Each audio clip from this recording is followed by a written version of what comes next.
lesbians. I like that in a woman. And every other kind of deviance. I love paying for sex. This moral decay weakens our resistance to the onslaught of the communist masters of deceit. We're a bunch of scumbags. These abnormalities are corrupting the minds and the hearts of our children. Jackass. And yeah, we're back. Where have you been? It's depressing and horrendous. It's awful. It's a bunch of idiots. Perversion for profit. Here it comes! Here it comes! The Opie and Anthony program. El virus. The Opie and Anthony. God, that irritates me. It's just like somebody took a bath to my brain. We're the only radio show that makes you want to hate us. Opie. I want my coffee. Anthony. I want that fact. Jim Norton. I want Ozzy. We are going to dumb this thing down to the point that we're going to be #1 with Down syndrome children. Terrible. The Opie and Anthony Show. But enough of this palaver. Let's get the show on the road. Beyond AM, beyond FM, it's XM satellite radio. Ow! Ooh.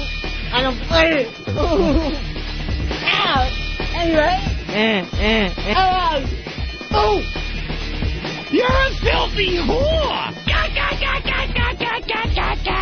O&A Party Rock!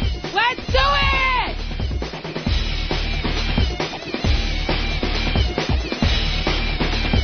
Hey, you guys. Oh, You will be molested. Hey, welcome to the Opie and Anthony program.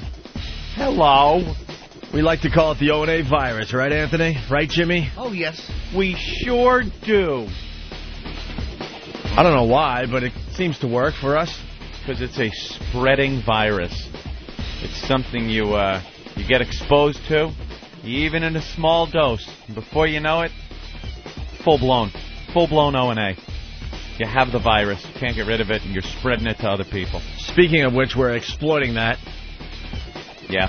Get your Spread the Virus T-shirts. Hey! Get your Opie and Anthony Spread the Virus T-shirts, everybody. I guess it's the first official T-shirt that we're putting out there. Unlike the ones I see on eBay every so often. Oh my! You log on, it's some cheesy silk screen with our fake signatures on it that someone's trying to off as an autographed T-shirt.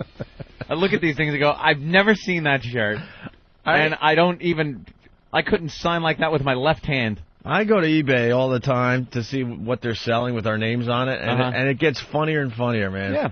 Some guy, I guess he was at our Boston gig, and he's got the T-shirt, he's got a mug and a bumper sticker that we signed, and we're just drunk and not caring, I guess, and we're just signing away. He has it nicely displayed.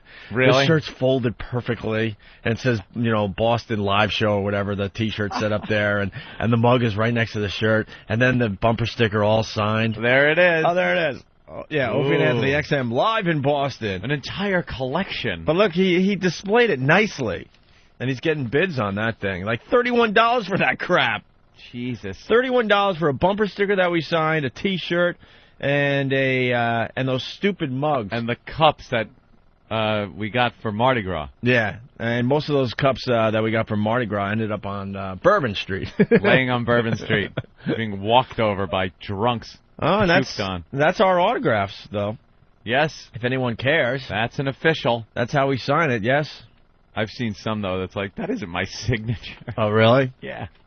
Well, my brother came up with a great design for Spread the Virus, and he came up with a brand new Opie and Anthony logo. I think the shirts are going to be sweet. And, Sweet. Sweet. You idiot. Can you eat your tots? Your tots? I watch that movie all the time, and hysterical now. And I'm still not sure if I like it. I like it. You are officially in the camp of liking the movie. Talking about so Napoleon. Out there. Talking about Napoleon Dynamite. It's so out there. It's hysterical. First time I watched the movie, I'm thinking, what a waste of time. But there was something about Something that makes you go back. And I went back, and I went back, and now it's just, I don't know, you get into it, I guess. It's one of those movies that people either really like or really can't stand. Yeah, exactly. That's it. So, Spread the Virus, Opie and Anthony T-shirts. Yes, go to opieandanthony.com. My brother is taking pre-orders, Anthony. Mm-hmm. All the info is up on opieandanthony.com. And without even asking us, I guess we're signing 100 of the shirts. Oh, really? Don't ever go to Long Island with me, man.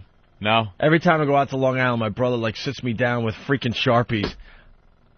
Makes you sign things? Makes me sign things. That's hysterical. And I laugh because, it reminds me of the whole Ted Williams situation. Oh, right. Ted Williams' son would make the old man just sign away. Oh, he'd roll him into a room to make him sign bats and balls. Oh. But not just a few. His son would come in with, hundreds of bats, and this guy's barely alive. And what a nice son. And he's forcing his father to sign away. Printing money. And the autographs were awful because, Ted was, very old and feeble at the time. Yeah. But, man, he worked his old man. Good for him. He must have been an awful father. What's the old guy going to do? Must have been an awful father because this guy got him back. If the old man could sit there and just sign something and know he's making money for his kid and his family, why not? Yeah. Sit there 24 hours a day till his hand fell off. Keep Why not? signing, old man. Why not? Wait till Dawn or Brother Joe gets a hold of you. What? And starts having you sign stuff. My brother has me sign stuff. Oh, he does? One thing every month, a check. That's pretty much it. I am forever indebted to my brother for sending you the tape of our song parody. Pretty much got that over my head. He was the one the rest of my life. He was the one that was banging on that back door that day. You know, in every interview when they ask how we hooked up, and I always go, we did the song parody, me and my brother, and then we sent it into Opie. Yeah. That we means my brother Joe sent it into Opie. Yeah. It means Joe banged on the back door of BAB and handed Opie the tape by himself. Voom, here it is. Made sure you got it. Look, you don't have That's to... pretty much it. I was much too lazy to actually pursue anything. Are you trying to convince me of this No, laziness? I'm just explaining to the audience. God. Explaining to the audience how this thing worked. Even back then, you couldn't be bothered. No. There it was, your opportunity, just knocking right there. Here's opportunity. And what were you doing? Hello. I'm sure your brother at home is like, "Come on, we got to get to the station with the tape." I'm busy. Doing what? I got a drink. He finally showed up at the back door of BAB with your tape. Yes. Yeah. Banging away. And I'm like, oh Jesus. That was it. Who's this? What's this? Another nut at the back door. It's like, oh, all right. Yeah. And Ope could have, thrown the tape away or listened to it. It must have been one of those nights where it was like maybe a slow night. It's like, I'll check it out. It could have very easily been a slow night. If you had a busy night on the show, whoosh, that tape would have gone. Whoosh. I think about that a lot. I think about how many people gave me stuff that was just pure gold, and I just couldn't be bothered. Throw it away. But you played it, and Joe kept pushing.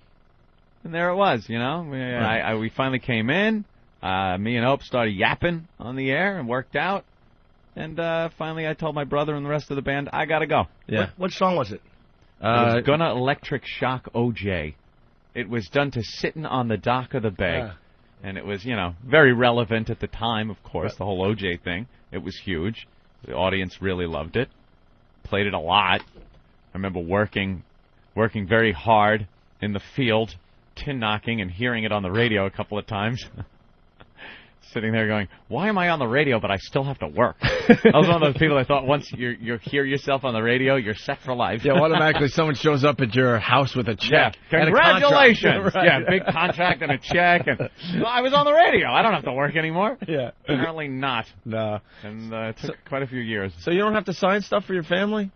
No, just checks. I think my brother's one step away from going up into my mom's attic.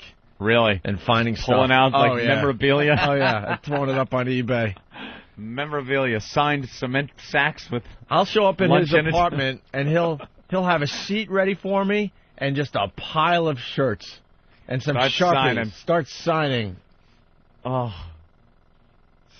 Start signing, Gravy Train. Exactly. Come on, meal ticket. Grab that Sharpie. So I guess we're going to be signing some of these shirts. Yeah. I don't know, the first 50 or something like that, the first 50 orders or something. So go to opieandanthony.com for your Spread the Virus T-shirts, everybody. T-shirt. Opie, if I may do a T-shirt segue. A little disturbed by this whole thing. Internet Internet's most visited T-shirt company, T-shirthell.com. We were just talking about them yesterday. I got my Hitler T-shirt from T-shirt Hell. Someone sent it to me. Very nice. It's one of the most offensive shirts ever. Why are you calling it very nice then? Because it's very nice for a very offensive shirt. Oh. As far as offensive shirts go, that is a nice shirt. Oh, okay. It is horribly offensive, and it's very well made. It's got Adolf Hitler on it, and it said, love him or hate him, Hitler killed a lot of Jews. It's an awful, horrendous, offensive shirt, and that's what T-Shirt Hell does. They have a section that is called Beyond Hell, is it? Worse Than Hell. That's what it's called, Worse Than Hell. You go to T-Shirt Hell, you get offensive shirts. You go to T-Shirt Hell's Worse Than Hell section, you will get really bad shirts like the one I just gave you an example of. T-Shirt Hell removes most offensive shirts and apologizes. Yeah. Yep. This is on the Business Wire. Las Vegas-based internet company TShirtHell.com used to be home to the most offensive T-shirts on the internet. With shirts that made light of everything from 9/11 to school shootings to the recent tsunami, T-Shirt Hell truly lived up to its name. But as of today, that's no longer true. Founder, owner, and president Aaron Schwartz has decided to take down the most offensive shirts in his inventory. In fact, he's removed the entire Worse Than Hell category from the website. He's quoted as saying, "It's always my goal to make outrageous T-shirts. It was always my intention to make people laugh, but a lot of people were needlessly hurt and upset by the shirts on our website, and for that I want to apologize." Waddle doodle. Doesn't really say waddle doodle.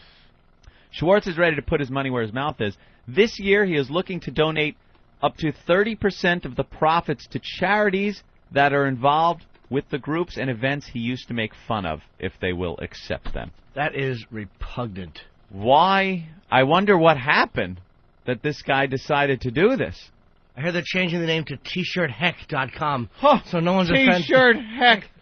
T-shirt H-E double hockey sticks. He got under somebody's skin. Something happened. Yeah, there's something that's going to come out. Maybe he got one of those touching emails from somebody that was really upset and offended, and he's a little sensitive at making money from these shirts. I started the website on my terms and will continue to run it as I see fit. Removing the shirts that affect many people in a negative way is not just exciting to me anymore. And that doesn't make me a lame or a sellout. I would only be a sellout if I sold shirts that I no longer agreed with just to make a profit. Maybe he made enough cash, you think? Nah, he's in love. You think it's a chick? Yeah. Wow, it didn't even hit me. He's in love. Holy shit. He hooked up with a chick that was like, these shirts are offensive. Okay, Poopsie. No offense to the chicks listening out there, but you ruin everything. You really do, man. You chicks wreck it. Wow. There's guys out there that would still be playing in the band if it wasn't for you. This kitten holding on to the bar saying, hang in there, baby's a cute shirt, dear. Yeah. Why don't you sell these? He's in love, man. Who are you kidding? Oh. Or he just became a father. Yeah. One of the two. There were shirts on here that were just awful. Horrendous, like baby death shirts and pedophile shirts. And really awful. But in that dark, humorous way, hysterically funny. And I guess he, I don't know, the chick or found religion or just was upset with a touching email he got. Yeah. But for some reason, he's done. So no more Worse Than Hell at T-Shirt Hell. Said it only made up like 20% of the shirts that he sold, but those were the shirts that were really the funny ones. I don't know what the other shirts are. Anthony, we might have an update on the story. Justin from Ohio says the T-shirt guy was on Fox the other day. Oh, he was. Justin, what's up? Hey, what's going on, guys? Hey, man. Hey, yeah, that guy from the T-shirt Hell was on, I think it was Fox, some network, but it was like a show like The View, and they just absolutely tore him to shreds. Really? Yeah, I mean, they just ripped his ass. Is this before or after he decided to get rid of This has to be before. I would say it's probably about a week and a half ago. Really? And what were they ripping him on? I mean, it was just your typical, mommy, soccer mom bullshit show. And they had the shirts on there. So they're showing some of the really bad, worst of the worst shirts, and then all of a sudden now he starts getting the letters written to him and how he's awful and probably death threats. And yeah. I wonder if they threatened him with, like, we won't carry you on our server. Or could he have gotten threats like that where they refused to, if they threatened to take him offline? Is that possible? No. I mean, he took it like a champ, but I just felt bad for the guy. Well, he's obviously, there's nothing to feel bad for. It's like, it's said in humor, if you like it, you buy it. If you don't, you don't. That's what freedom of speech is about. Jesus Christ. This dummy probably figured, hey, this is going to be great exposure for my website. Yeah. Fox News, they blindside you. Then he gets on there, and they were probably calling him up all the time. Yeah, we want to have you on. Bring some of your shirts. Bring the shirts, and bring some of what you have a worse of. Yeah. Oh, we were looking at those. We were all laughing here at the office. Bring a lot of those down. See, we can tie them together, make a noose, and hang your sorry ass with it. Yeah, we could give you guys the inside on all this stuff. Oh, they're nice. That's what Bill O'Reilly. Nice to you. That's what Bill O'Reilly did to Anthony and I. We knew he was going to blindside us, though. We were prepared for that one. Yeah, I mean, we did okay, but it wasn't... He was just... I don't know. He wasn't... The whole thing was called the corruption of the American youth. Oh, no. We didn't... Oh, that one, okay. Yeah, we didn't know the title of that one, though. We knew it was about youth being corrupted. Well, they basically took our interview and played it 5 or 6 different ways on that. Well, that we know, yeah. That we weren't too sure they were going to chop us up and throw us together. Like and that one-armed bitch that produced for Bill O'Reilly. Oh, Jesus.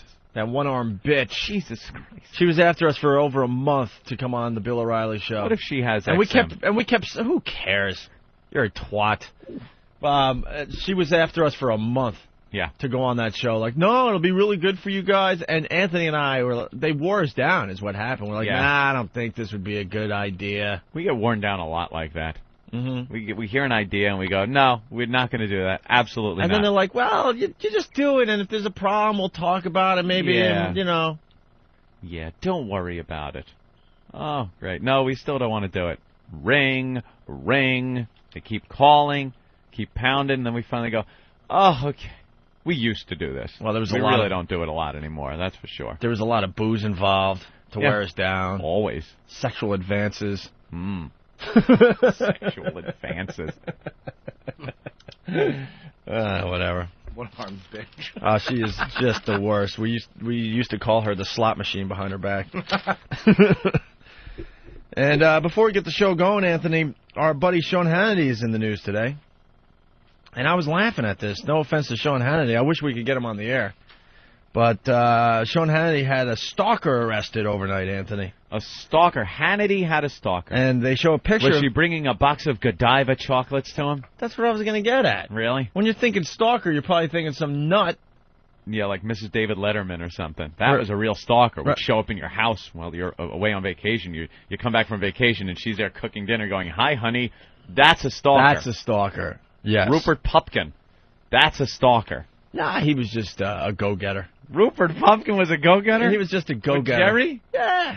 That's a stalker. He was a go-getter. I did a lot. He had what they called gumption. I did a lot of the same stuff that he did back in the day. I would hang out at radio stations in the lobby waiting to talk to somebody about my tapes and stuff. Yeah. I related to him a lot. Mm-hmm. He was just a go-getter. Very motivated. So was Hitler! Go-getter. So they got a picture of Sean Hannity and says, afraid to go to work. Hannity stalker arrested. A Maryland woman who came to Manhattan criminal court yesterday to answer charges that she stalked Sean Hannity was arrested for allegedly continuing to terrorize the talk show host. I basically, this article, I was reading it this morning, thinking to myself, oh, my God, Anthony and I and Jimmy, we have hundreds of these people. These are just, like, fans.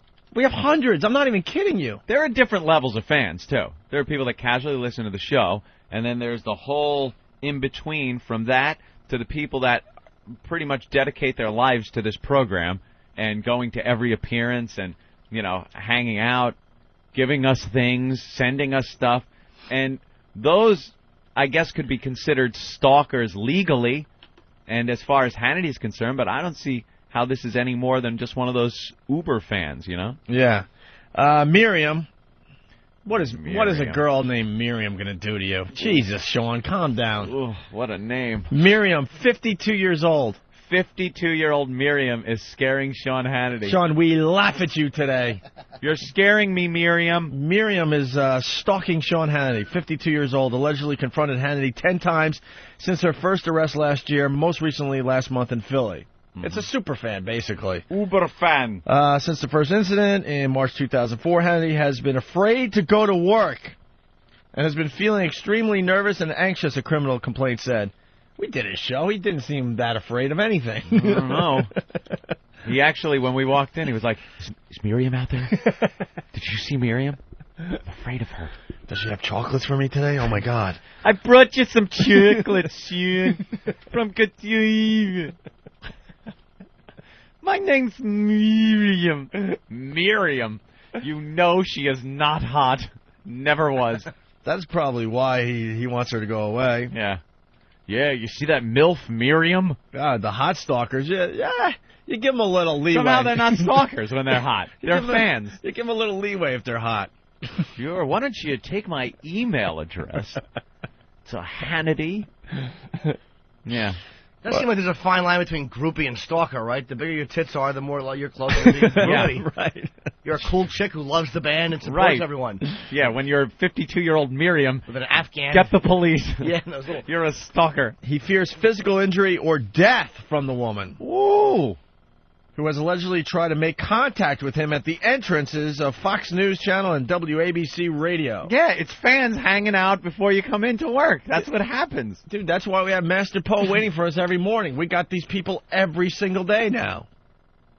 And I happen to know and Sean has his own Master Poe in a holster. Oh, yeah. I mean, come on. Really? Yeah. Yeah. That guy's, You had it when you were there? That guy's well protected. I wouldn't worry so much. I don't think Miriam could outrun a bullet. When I'm skating down 57th, I laugh at the old fans that are hanging out.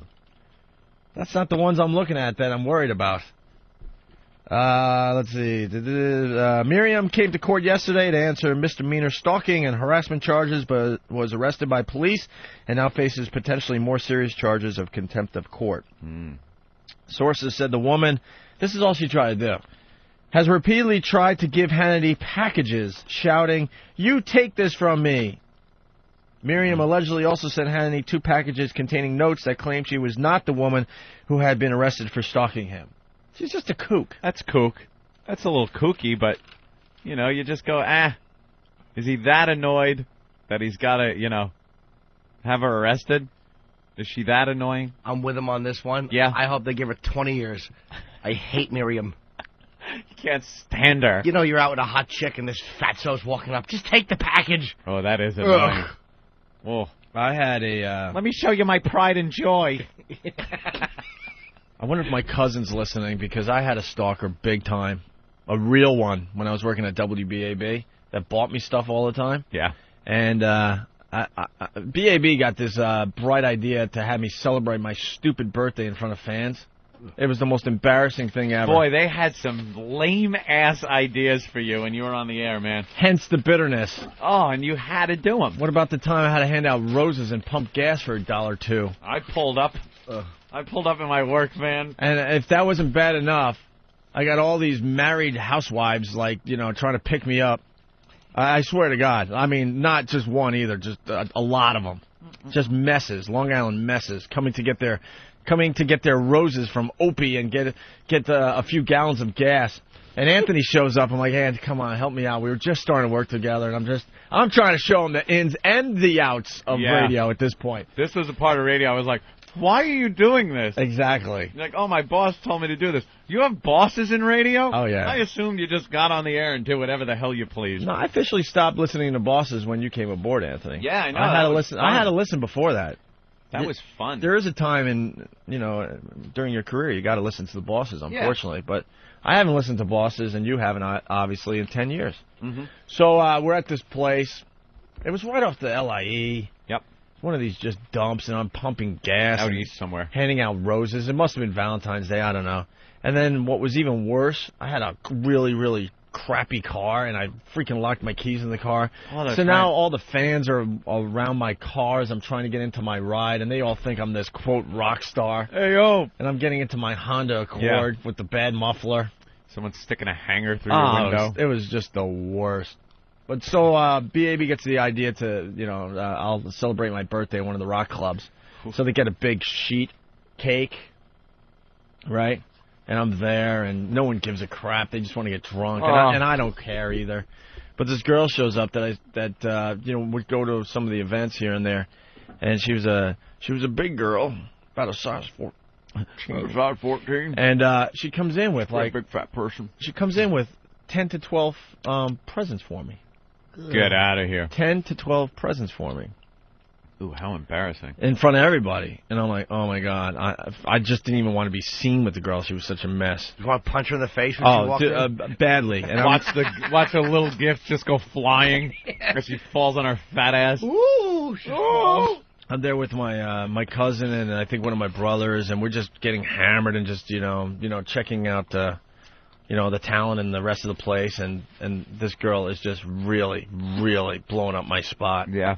And so I'm talking to some girls with my cousin, and she's behind me with her her birthday gifts, and she's getting really mad because I'm not paying her attention. And I'm not opening her gifts because, first of all, it's just awkward. Yeah, it really is awkward, and I don't want to give her the time of day. Like, if now I open up her gifts, now what? Right, now what is she expecting? Right.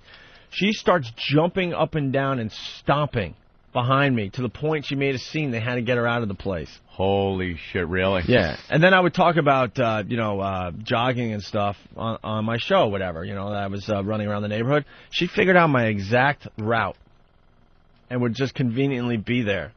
Sometimes hanging out on the corner in her car, other times just beeping as she went by. It got really weird. And people don't understand that it's because of your job, so they think, well, he must have, done something with her. You look at the fat girl bringing in 10 gifts. Absolutely Normal not. person looking around is probably thinking, absolutely not, right. He must have slept with this chick or something. So how embarrassing. Right. So you know how it ended? I swear to you. You shot her. I hope. She was in a horrific car accident.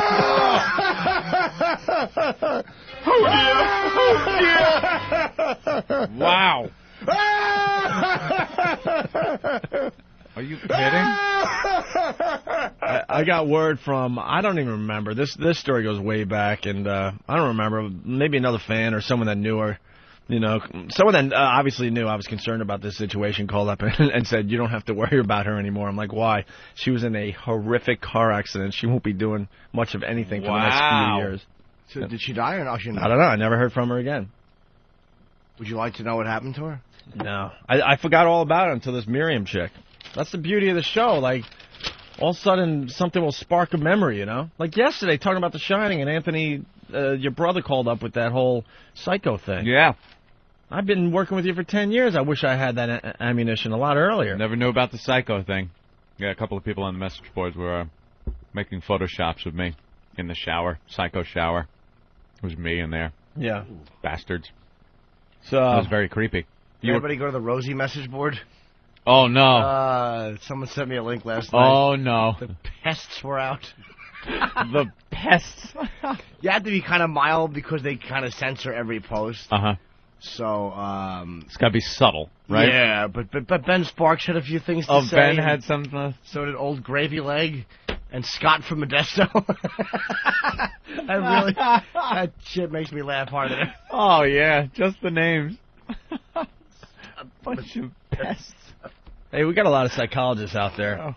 They're actually just fans of the show, but they know probably more than psychologists. Mm-hmm. Joe from Jersey, what's up? Yeah, how's it going, guys? Hey.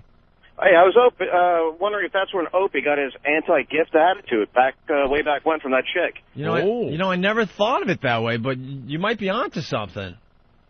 I always feel weird when people hand us gifts, unless it's something cool that I could use. It's always something dumb. And I know I should be appreciative and all that, but shut up. Who out there is really appreciative when they get a gift they hate? It gets thrown away. Just telling you. All right, Joe. Thank you. RNF Party Rock. I mean, people are starting to send me a lot of Nirvana stuff. I don't care if you're a stalker as long as you give me the cool Nirvana stuff. You'll keep that. Hell yeah, I will. People hand me stuff, and like I said before, the second you're out of sight, I ditch it. Like mine. The second you're out of sight, it just gets What do you mean like yours, Eric? Gave him a birthday present. You threw Eric's birthday... I don't know where it is. Wait, what happened, I Eric? think I put it on the desk. Nah, I gave him this, it was kind of a goof thing, this T-shirt. What was I supposed to do? Put it on and thank you? No. I knew it was, I knew, that's why I bought it, because I knew you were going to get rid of it, and that's what happened. You bought it? I don't buy that. You bought it? I thought you received it and just kind of passed it on. No. I picked it up when I saw it. I was like, he'll get the laugh out of this, and I knew it was going to get thrown out. What was it? I'm with Jimmy. I heard what you just said. I'm not buying it, and I'm with Jimmy. You did not buy this shirt thinking that he wasn't going to... Yeah, I did. No way. When was the like last time $5. I wore a T-shirt? What did the shirt say again? Like 1999. What was the shirt of? It had that painter from PBS on it. It was Bob a Ross. Bob Ross T-shirt. Who's wearing a Bob Ross T-shirt today? Danny. Is it the shirt? No, it's a different shirt. Oh, Danny, it is? Danny got a different one. Oh. Coincidentally enough. Oh, there it is. I'm wearing mine. But this is the one. This is the one that Eric got for you for your birthday. It's very lovely. What was your birthday? Would I ever wear it? It has that. Happy birthday! I didn't know that. It has that like mid-70s feel to it.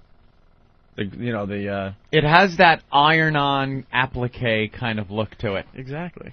Like an iron-on, and it's Bob Ross, and it says "Happy Trees" underneath it. Now that's very funny. I like Bob Ross. I think he's hysterical. But I would never wear that. And I would assume you would know I would never wear that. That's exactly why I got it. Oh, You okay. would never wear it. Look at Jimmy's going, no. No, that's a cool shirt actually. Hey, let's sign it and put it on eBay. All right.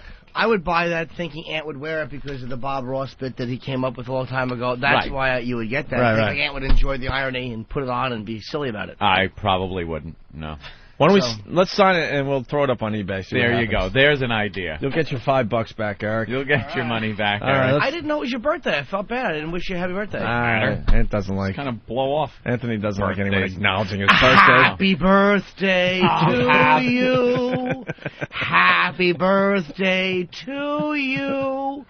Happy birthday, dear Anthony. Happy birthday to you. You're awful. You really are the worst. Thank you, Jimmy. Wait, here comes the laugh. And many more. Hey, Brian from Delaware, what's up? I just wanted to tell you boys about Rosie's blog getting pretty beat up last night by some of the pretty funny names, like you said earlier, Panda Legs and... Panda Legs. Yeah, Panda Legs, I forgot that one. One of my favorite posts on there was from Howard S., who says her movie reminded him a lot like this familiar movie, Private Parts. And now his girlfriend is Beth, and Rosie's character's name is Beth, and you're ripping me off. All right, Brian, thank you. Someone named Jim Norton tried to post, but I don't know if the post actually went through because they have to look at it first. Oh, let me sign that shirt. All right, why don't we take our first break? Why not? Birthday boy. Why not? All righty. Have we discussed, because, of course, clothing and whatnot, another great segue. Have we discussed buying underwear that is not just Fruit of the Loom underwear? No. No? Because I don't know what is in the underwear makers' minds, but it's embarrassing. It's like they don't want guys to buy their product. I've kind of gotten past the point that I want to buy Fruit of the Loom underwear. I don't know. I kind of want to step up a little notch and maybe buy some of the Calvin Klein underwear. What? Just it's better made. I'll tell you where I'm going. It's just it's made better. It's not just like the stupid rubber bands around your legs and waistband that Fruit of the Loom has. Wait, boxer briefs you want to start buying? Well, yeah, boxer briefs, things like that, but just like name brand kind of underwear that's made of thicker material. It's nicer. And I gotta step in. Uh-huh. I mean, honestly, logically, that makes sense. And to the people out there that are new to the show and they don't really know you, they're like, yeah, this sounds very normal. Sure. I've known you for a long time, and you're just not the same person.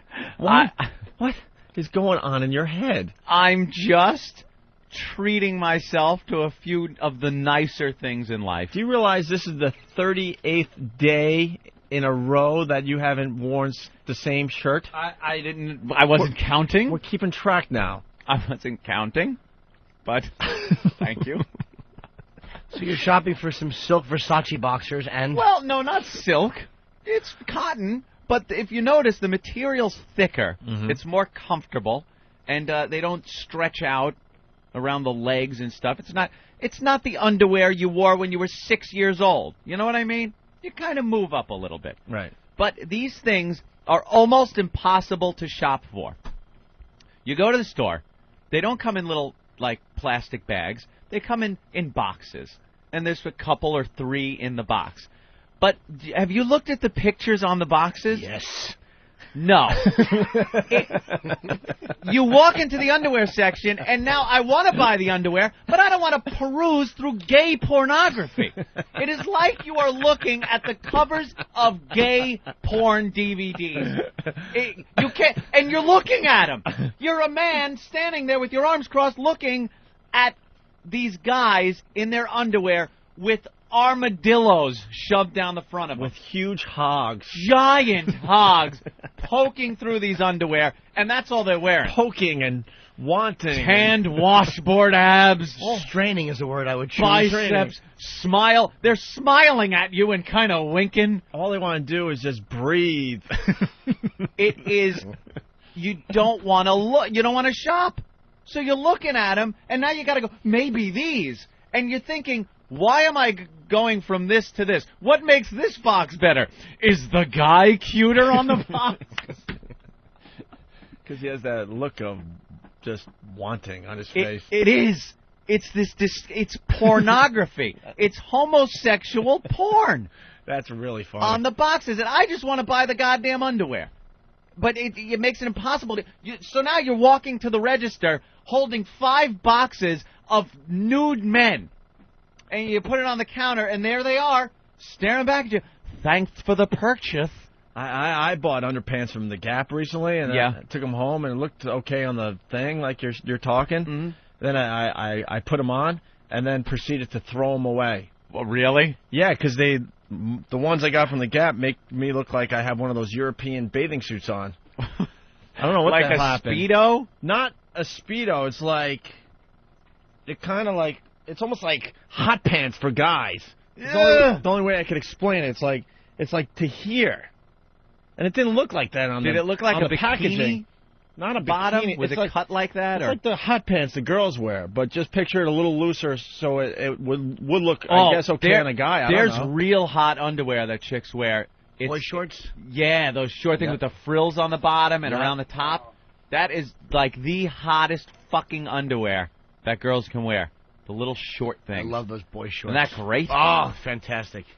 Yeah. So when your chick is buying your underwear, that's fine. She could go up. There's the guy with the pecs and the abs and the muscles and the wanting look and the perfect hair and the huge goddamn python shoved down the front of his Calvin Kleins. But to have to look at this, because you can't just walk up, grab it, and walk up to the register. You have to stand in front of this huge display of nude men and look at them. What's the size on this one? Maybe this style. You go. Have you gone into Abercrombie and Fitch lately? No. With the big blown up posters of boys topless. God. Why are we exposed to this? What is going? I just want a pair of jeans. You just want some clothes, and you gotta look at gay pornography. You're right. There's something going on with Abercrombie and Fitch because it's mostly topless boys and the big posters on the walls. Every once in a while, hair to be found. Every once in a while, they throw a girl at you, but in general, it's these like I don't know. I guess they're supposed to be 16, 17-year-old boys topless.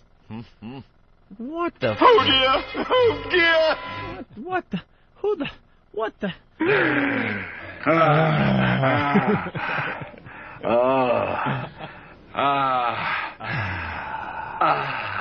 You will be molested. Hey, Craig, what's up?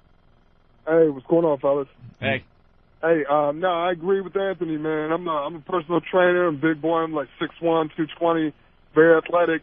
And I got to buy those Calvin Klein ones, and it's terribly uncomfortable just going in there, staring at nude men, trying to pick up some draws. Yeah, it makes you yearn for the day of just grabbing that Fruit of the Loom in that plastic bag at a Dwayne Reed or something. and just, wear that. And get out of there. You don't want to stand in front of 100 boxes with nude men on them. It's men in their underwear with huge hogs, and you got to stand there and pick and choose. Yeah, and you feel like, all right, what style should I get? Should I get the one that's cut this way or that way? And the only way you have to make that decision is to look at the guy. Well, it looks hot on him.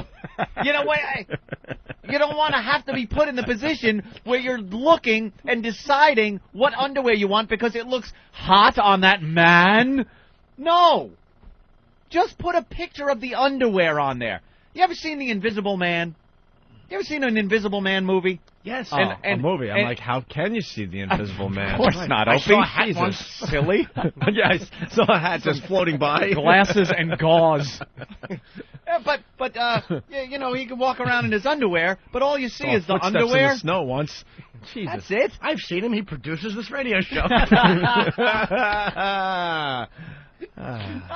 Hey, quick question. That's what I want to see on the box. Just the underwear. Hold on, bro. What? Just the underwear as if the Invisible Man was wearing it. All right. Put it on there and just have it take out the person. So now you're looking at the underwear itself, not on a guy. No guy is going in and buying it because the guy looked good on the package. Have women wearing the goddamn men's underwear. How about that? Then I'd look and go, ooh.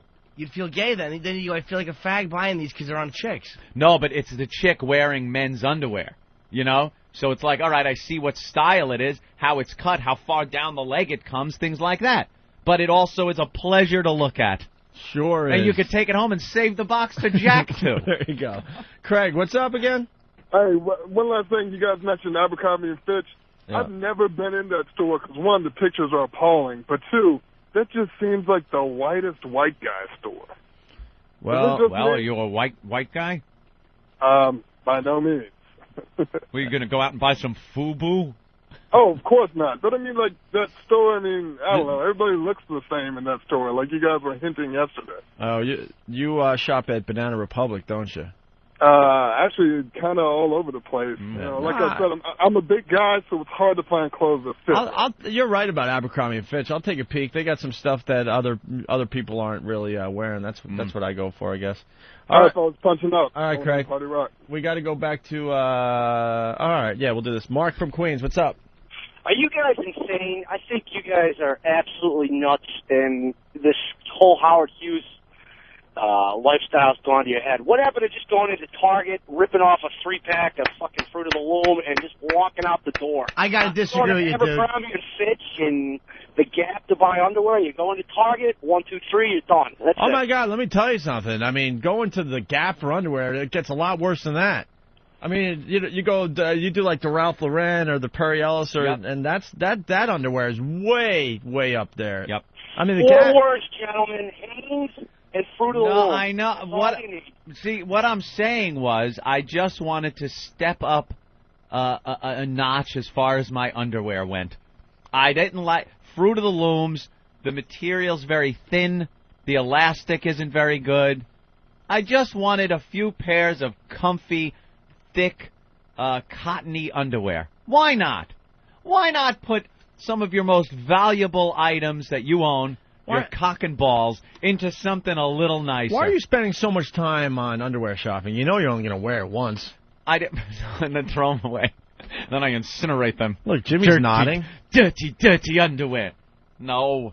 I wear, they get washed and I wear them again. Yeah, sure you do. But, and it's not like Dude, you threw away a couch because it had a booger on it. Yes, it did. You know what's going on in your underwear? Not people wiping their boogers in there. It's my own stuff going on in there, and they get washed. That's all I'm saying. But do they really get washed? Of course they do. They get bleached. The bleach gets in there and washes all the dirt away. Washes all the dirty memories. All the dirty things. Anthony needs everything bleached now. It's got to be bleached. He's bleaching his hands. No, look, I'm not saying all I wear. I'm wearing Fruit of the Looms right now. I'm not saying all I wear are these underwear. But occasionally, especially if you're maybe going out and dressed nicely, you want to complete the whole thing with some very nice underwear. Go ahead, Jimmy. Fruit of the Looms are awful, and people have to start realizing. Thank you, Jimmy. They look like diapers, and I'm sorry, but you have to understand, folks, we're fancy people. Get used to it. We're fancy people? Fancy. Fancy people. What a lame word. I gotta tell you something. I am fancy. I thought this was like just a throwaway subject. The phones have exploded. Because I've hit a nerve. They've absolutely exploded. Let's go to Christine on Long Island. Christine? Hi, guys. I want to say you guys are complaining because for, maybe 2 years you have to look at half-naked men in advertising when women have been doing it for, 30. Oh, you think I want to look at a woman bouncing around in a bikini to sell a soda? Yeah, but that's hot, and all girls have that lesbian thing in them. Right. Girls don't mind as much looking at nude or semi-nude girls. I that's totally for sure. agree with Anthony. There's something going on with you girls. You guys could get naked together. You could you kiss your girlfriends when you're out drinking and stuff. And me and Opie barely ever kiss. The ones who are the floor lesbian. I've never kissed my girlfriend because we're in a bar together.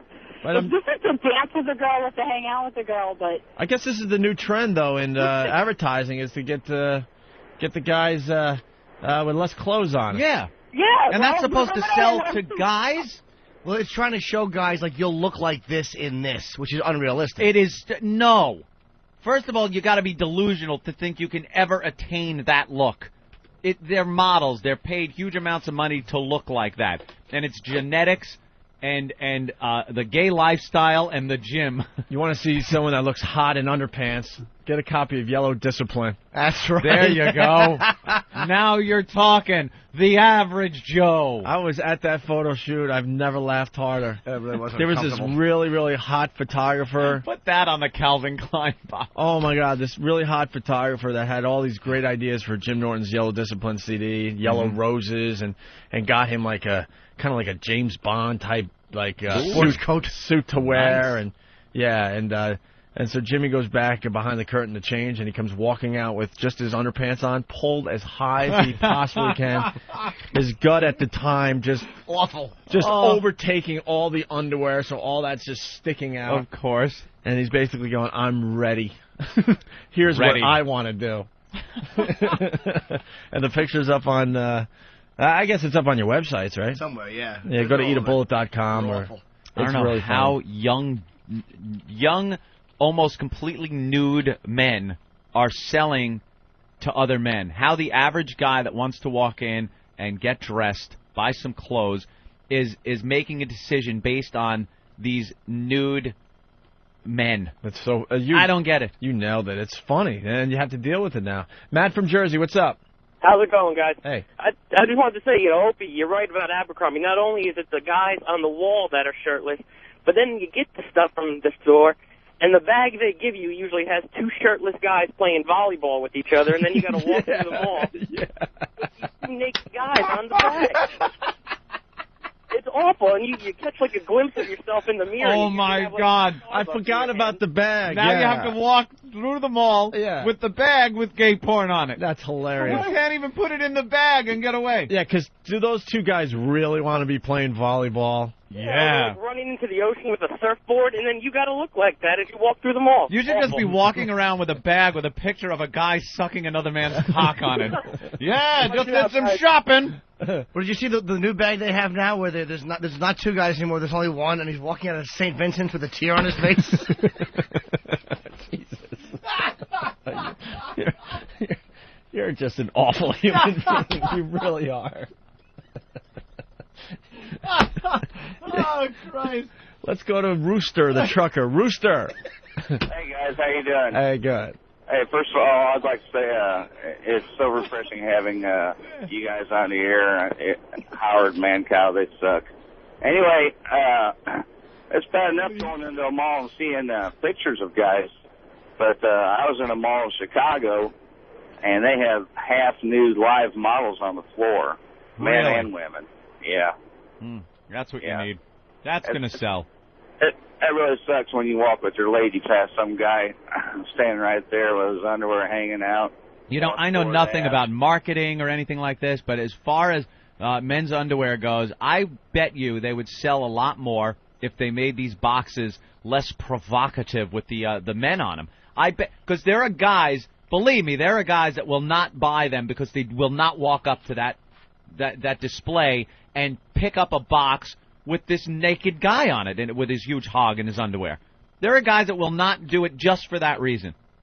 Well, someone is. That was a good point. Someone was saying, but they hung up, that they're actually marketing this stuff for the girlfriends and the wives. Is that what it is? Because maybe they're the ones doing a lot of the shopping. Doing the shopping. Yeah. Well, I must say that I had my girlfriend with me, and she's the one. I made her take the boxes of underwear off the shelf and bring them up to the register. I did not want to hold these and carry them around the store. That's a good point. I bet you that's what they're going for. The girls are out there doing all the shopping and taking care of their How much men. underwear do the girls buy for men? Like, is it are more girls buying their underwear for men, or do more men buy their own underwear? Dude, because then that would make sense. I only started buying clothes for myself 2 years ago. You still? I know, me too. So, that person might be onto something there. Scott from Jersey, what's up? My mother would buy me the underwear. 2 seconds, Scott. My mother would buy me the designer underwear for Christmas. Right. So I would open up the present at Grandma's house when we all get together on Christmas Eve, and it was embarrassing there, too, because I open it up, and I'm like, oh, and I got to pick up this box. There's a guy with a huge hog on it, and like, thanks, Mom. Yeah, Christmas. Thanks for the man with the huge hog picture. Anthony, show everyone what you got. I got this picture. Ka-ching, ka-ching, ka-ching. Yeah, gay pornography. Mommy got me gay pornography. Scott from Jersey, what's up? Hey, guys. For about 6 months between high school and college, I actually was I was an underwear model for J. Crew. Ooh. Yeah, great, thanks. Now, you guys got to think about one of these photo shoots. Now, when you're talking about the armadillo in the front of the guy's pants, first of all, if you think about what you look like when you're just wearing underwear, it doesn't look quite as round. I mean, there's some hills and valleys in there. So they actually place little pieces in there to make it perfectly round. Not a full piece, but... So you got the G.I. Joe or the Ken doll kind of bulge going, but no real distinction of balls or... What is it, some kind of like a cup almost? No, it's like an epoxy. Like it's so it's perfectly rounded, but it's not like hard. It's almost like a gift because it's got to look a little like skin. And then think about me. I'm standing there, and you got this guy who's undoubtedly gay who's shoving this stuff around my junk. Molding around. I mean, because I don't do it myself. They have to mold it perfectly, like they were doing a sculpture. Ooh. It's obscene. Ooh. But it's so you guys buy it, but it is marketed towards girls. It's not marketed towards guys. I'm a heterosexual male. I like to say that on the air. You better say that if you're discussing. Yeah, whatever. All right, Scott, thank you. Punch it out. Bye. A lot of times I'll go to the store like Abercrombie or something like that, and I'll see the clothes, the guys with those shirts, and I think like I want to look like that, like because the girls will like me better. Sure. Because I want to look like Ashton. Let's say hi to You Derek. want that body without the shirt? You want to play volleyball? I want the hair like that and stuff. It's cool. Derek from Kentucky, what's up? What's up, man? Hey. Hey, Ope, I got to call you out on something. Yeah, go ahead. Let's see. You've been getting on Ant about shopping, buying all these nice clothes because he's changing. What's up with you shopping at the Gap for underwear all of a sudden? Are you going here to look at the gay guys, or what the hell's going on? No, I take a peek at the Gap every once in a while. I needed some underwear. I went over there. Honestly, I don't remember seeing any of these pictures that Anthony is discussing at the Gap. It might be there. I'm not sure, but I deny it too. No, you can see them anywhere, dude. You can see it in Macy's. It's a friggin' Macy's. You go in there, and they have the underwear section, and they're just loaded with these boxes, and every designer box has the gay guy with the huge hog. Every single one. I find this amazing that Anthony knows where all these gay guys hang out at. Well, say that again? I find it kind of amazing that Ant seems to know where all these gay guys hang out at. I'm not saying gay guys hang out. I say the gay guys on the boxes. All right, Derek's... Exactly. Shut up! Shut up! Shut up! Jackass. People out there are going to have to start getting used to it. This is a ritzy operation. Ritzy. We're ritzy? And we like to be fancy. That's right. You're dealing with fancy people here. Ugh, why'd you change the picture? I just went, ooh. Go back. Nice. There you go. Nice. That's underwear. Very nice. Look at that. Nice. Young lady. Matching bra and panties. Nice little blue. Yeah, click the next one. Very frilly. Nice. Now go forward. Jesus, Eric, you have no idea how to do a radio bit, do you? And then we were going to scream. Ooh, that guy's got a leopard tattoo coming out of his underwear. Travis from Oklahoma City. Ugh. Hey, man, I just want to know why the first caller on this subject was calling in to talk about all this homoerotic stuff being offensive, but he described his body type He might as well have just put mail from mail before that. Punching out. All right. Wait. I think we have exhausted this subject all of a sudden. That was a good call. We're going to try Oklahoma City again. We're going to go to Mark. Mark, what's up? Hey, how's it going, guys? Hey, man. We're getting a lot of calls from Oklahoma City. What's that about? Yeah, like it. Oh, us Hicks like y'all, man. We're waiting for Jimmy to come down here and do a show. Yeah. I'd like to eventually get out to the Midwest. Yeah, we need this show to grow just a little bit more, and then there's going to be a lot of things opening up for us. You like barbecue, Jimmy? We'll take you to a good place and get you stuff full of it. Oh, thank you, mister. Anyhow, I had this theory going back a little bit about how Anthony's turning into Howard Hughes. You remember that movie Creep Show? Yes. You remember the very last part of it? The guy that was up in the apartment that was like a real germaphobe. What's the matter, Mr. Pratt? Bugs got your tongue? So I think Anthony's starting to turn that way a little bit. I just wonder if you guys have one of those little vacuum things up there in your studio. Where the tissues get sucked down? That was a great one, man. The guy was all paranoid of bugs and bacteria, and he lived in this antiseptic environment in his apartment, and the cockroaches came and got him. Anthony's just appreciating and enjoying his life these days. That's it. It's a little strange for us as we look on, but I think he's just enjoying himself and appreciating. Not even that deep. I still do exactly the same stuff I used to do. I just, for some reason, you dress very nice. I try to dress for a morning show. I have a theory also. What can I say? I don't know. I have a theory for Opie. Yeah. Okay, you remember a few months ago you were talking about going into some restaurants. I guess they might have been mafia related or something. Oh yeah. And you said you had this stalker girl that had a car wreck. Yeah. Did you put out a contract for somebody to cut her brakes or something? Have a good one, guys. All right, very good. Thank you, Mark. Yeah, why don't we move on? I guess. Oklahoma. Yeah. And what's next? Taking Opie to the Hamptons. Abercrombie is for the girls in the store. Did it all start on Rodeo Drive for Anthony? No.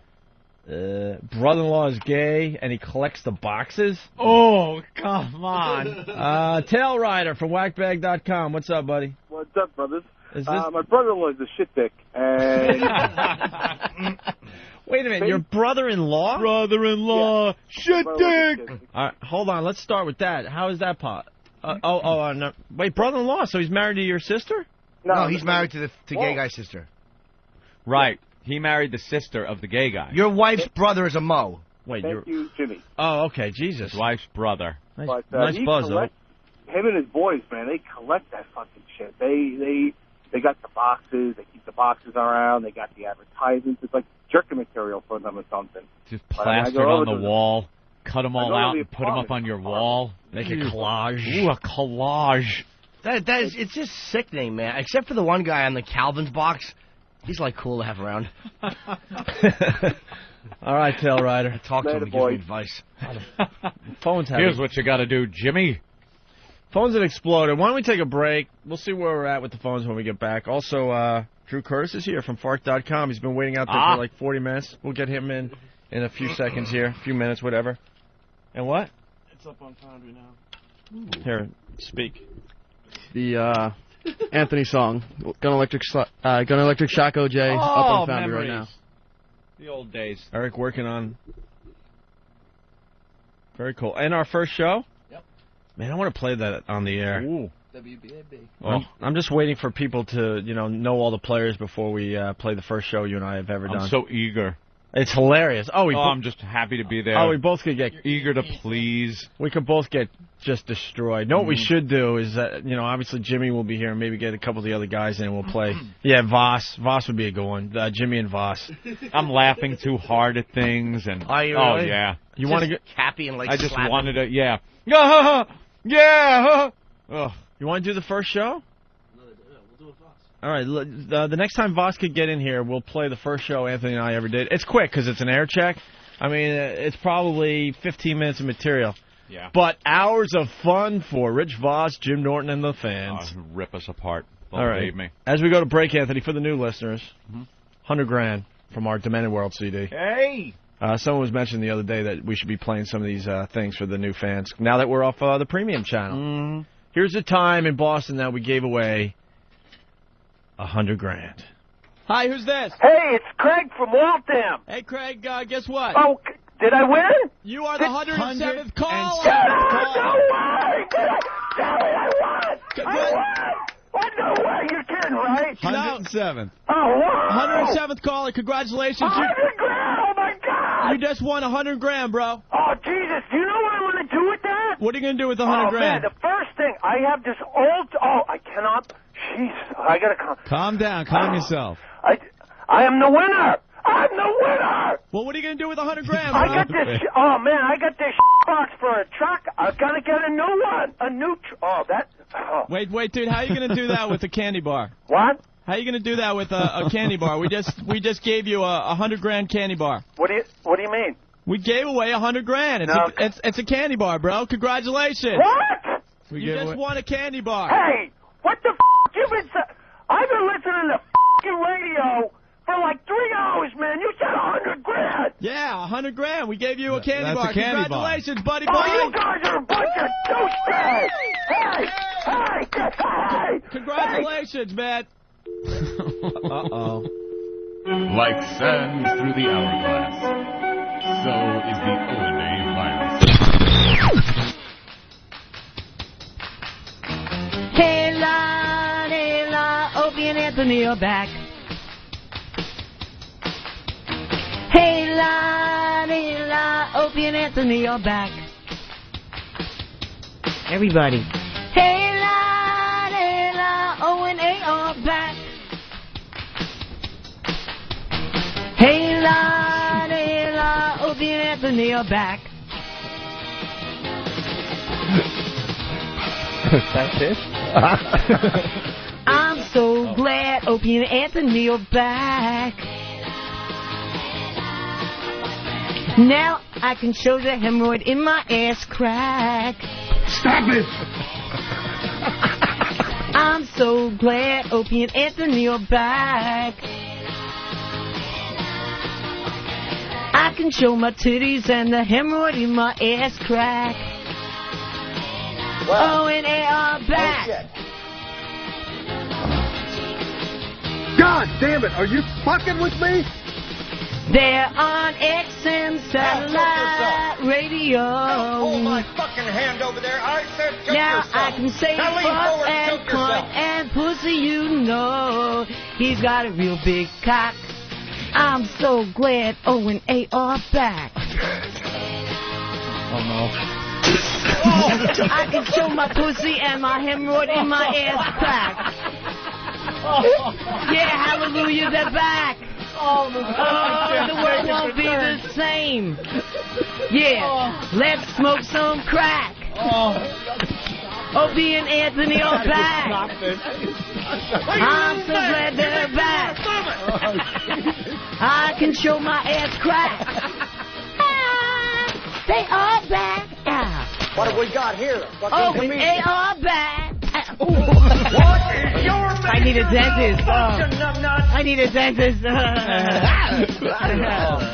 need a dentist. If we want to book you, do we call who? Broadway Danny Rose? Opie and Anthony, the virus is spreading.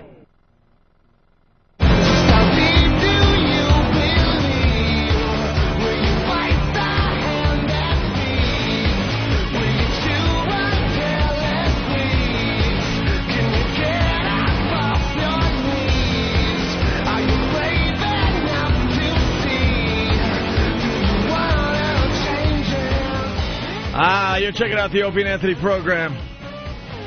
We got Drew Curtis from Fart.com. We're going to get him in a couple minutes here. But what were you saying over there, Jimmy? Just this article on Imus, and it said, "Old fool Imus strikes back" from page 6. Don Imus didn't like being called a cantankerous old fool by MSNBC's Contessa Brewer on page 6. She's a former newsreader on Imus's show, and she said the I-man doesn't know how to relate to beautiful women. And then Imus responded and just trashed her. And of course, MSNBC spokesman... Well, wait. You should say... Oh, I was hoping that Ant would do... Oh, the quote? The I-man, yeah, because I can't do Imus. Yeah, she said the I-man doesn't know how to relate to beautiful women. And he said, with that fat ass she's got, she wouldn't be one of them.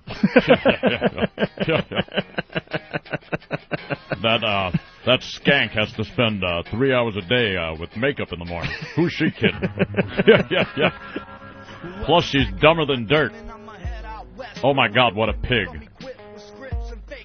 But I was willing to cut her some slack and not say anything, until, in fact, I didn't say anything. That's why they have those big double doors here at MSNBC, so they can get her fat ass in makeup. Yeah. An MSNBC spokesman said Contessa Brewer is a valued and respected employee. While Don Imus' humor is often brilliant and provocative, we believe this morning's comments about Contessa went over the line. We have expressed our displeasure to Don. Does she have a fat ass? If he said she's got a fat ass, she probably got a fat ass. Because as guys hanging out, they probably looked and said, hey, she got a fat ass. It's all relative, man. A lot of these fat chicks don't realize they're fat. Yep. Just that's the way MSNBC responds. It's just a few corporate faggots. She could call him a cantankerous old fool, but he can't say she got a fat ass. Hey, you're going to dish it out there, honey. Got to be able to take it. Yeah, well, they went a little bit over the line, we thought. Over the line. We have expressed our displeasure with Don. Like he gives a shit. He doesn't give a crap about any of you. Care less. I hope he spit at them on the way out the door. Bravo. I'm going to have to call Mr. Imus today. Guy's been through it all. Oh, my God, what a pig, he called her. How great is what that? a pig. He does not give a shit about anything. The guy doesn't care about being politically incorrect, doesn't care about losing his job, doesn't care. He just goes in there, speaks his mind, and you got to respect the man for that. That's why I love the guy. Yep. He's not performing and putting on a fake personality like Howard Stern does. This guy's the real deal. How he is on the radio is how he is off air. He's just a miserable old fuck. Cantankerous old fool. She wasn't wrong. I wouldn't call him a fool. No, of course not. He's great. He's actually very, very intelligent. Cantankerous and old, but call him a fool. He doesn't fake it. He's not putting on a little radio persona. That's Imus. He called her a pig. Oh my God, what a pig. It'd be great if he was on XM. Yeah, what a fat cunt. It'd be great to hear him say that. Fat ass. Contessa Brewer. Oh. This reminds me of something I read over the weekend, and I think I threw the paper out. Easy with that language, darn it. Hey. Damn it! Damn it to hell! I know, why did I say darn it? They were talking about Playboy, and the Playboy offices, they're starting to, to get serious there with sexual harassment and all that. At Playboy? At Playboy. We're doomed. The political correctness has gotten to the Playboy offices now. We've been overrun. Where they have a whole, I really need the article, but basically I guess it's a whole pamphlet from Human Resources about not hanging things in your cubicle and in your office that might offend somebody. And I'm thinking, am I reading about, whatever... Smith Barney. Yeah, thank you. Smith Barney? No, we're talking about the Playboy offices. It's gotten that bad? Can't hang up your underwear boxes in your cubicle. I've seen a change in the radio world. It's ridiculous that there's a human resource department to begin with. We're just a bunch of dopes, and now we have to make sure all the windows are covered up and stuff if we're going to have any nudity in here or anything a little too outrageous. I walk around like, this is radio, right? We're doing a radio show, right? It's hostile. How did it get to the point that people actually were able to wield the power to stop you from hanging up a pin-up or some kind of a joke on one of those dittos, in your cubicle? Telling a joke at the old water cooler that might be a little racy, because it makes the workplace uncomfortable for some people. It makes the workplace uncomfortable for one person. Right. It's always one asshole at your office. And now, because of it, the entire workplace has to be uncomfortable because now you got to worry about every little thing you say, everyone you look at, everyone you speak to, everything you hang up, things like that. Now that's making the workplace uncomfortable for everybody. It has always been one asshole that wrecks it in your office. You got to protect that one idiot. Maybe two. Maybe tops. You're so right. And so it's now everyone else used, has to suffer. Now it's used as a threat also. Now it's used because if a woman's doing her job and then all of a sudden she screws up and gets fired, they can always come back and say, well, I was constantly being harassed on the job. And so now it's just used as some kind of weapon. It's not even what it's supposed to be there for, which I don't agree with anyway. Make the workplace more comfortable. You know what it is? You go into work somewhere. If you don't like it, leave. Quit. You don't like the work environment? Go to another one. Find one you like. Find a bunch of douchebags just like you that'll hang out and talk about whatever. Something that's going to make you comfortable. Talk about kittens and how cute they are. There you go. Talk about little kitty cats. Kitty cat. You know, now that we're on satellite radio, one of the best things ever emailed to me was the kitten thing. Oh, yeah, it was pretty funny. That was a good one. I forget exactly. It's, some computer geek out there will help me with the story, but basically it's one of these, mass emails you get, and you click on it, and it's a little slideshow of cute kittens. Cute little kittens. And you're like, where's this going? And it's just one kitten after another. I know where it's going. Okay, I got it. I got the setup. This is something you send to those women in the office that just don't have a sense of humor and would find some interest in just looking at a slideshow of kittens. That's right. Okay. So it's one cute kitten after another. Then there's two playing with a ball of yarn, what have you. Three looking out over the edge of a basket. Yeah, exactly. Yeah. Then all of a sudden it breaks into a graphic that just says the boss is a cunt. And it screams. And it screams at you, and you cannot turn off your computer. The boss is a cunt! The boss is a cunt! The boss is a cunt! And you can't shut it down?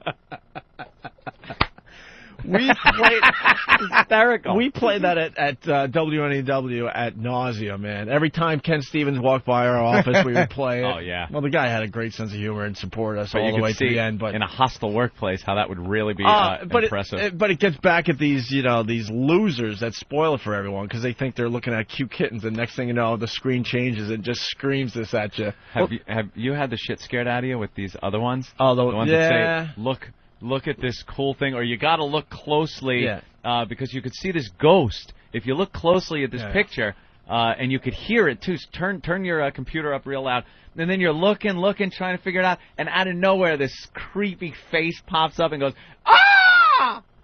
Scares the shit out of me every time. And then it laughs and does Boston gossip and goes away. Tom Brady. Just don't forget your sports jacket for your closing. And giving advice. Jesus. I'm closing my apartment on Friday. And Ben said I should wear a sports coat. A sports coat to your closing? Yeah. Look like a sharp guy. Yeah. Hello, folks. Here to do a little closing. How are you, sir? James Norton here. Closing. Let's get down to brass tacks, sir. Shall we? Yuck. Why is Drew Curtis still waiting out there? Yeah, bring in Drew.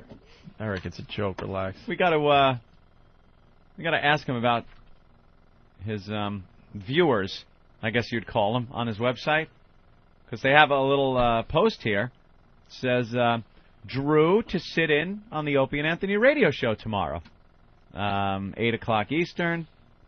Farkers, Fark.com. I guess they call themselves Farkers. I don't like that because it implies something else. God, we need a name for our fans. Douchebags, pests, assholes, pedophiles, Amber Alert people. Well, I got to tell you, guilty. The first post, very good. O&A Party Rock. All right. And then I guess a fan of his. He's everywhere. And then one guy, I'm a serious guy. Yeah. SIR. Boy, you got some collection What's up, of some collection of fun guys. Right there's good. Hey. Are you so busy that you're gonna have to work during the interview? There's good stuff coming in. You should see the stuff that rolled in the last couple of minutes. Oh well, that's good. Let's go. Let's have at it, man. Yeah. It is, I support Drew and all, but even his appearance couldn't induce me to listen to Opie and Anthony. Oh, there you go. That's chronic feld. No matter what show I'm on, that happens. In fact, it's the worst when I was on that sorry excuse for a network. Wait, he's just microphone, whatever. No, he's plugging in. Oh, he's plugging in? He's probably the most relaxed guest we've ever had on the show. Yeah. I'll get to the mic when I'm ready. I got to plug in all my laptops, get my coffee set, my Starbucks. There we go. All right, now we're good.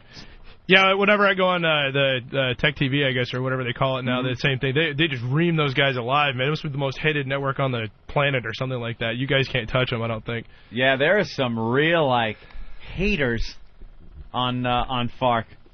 I'll be listening.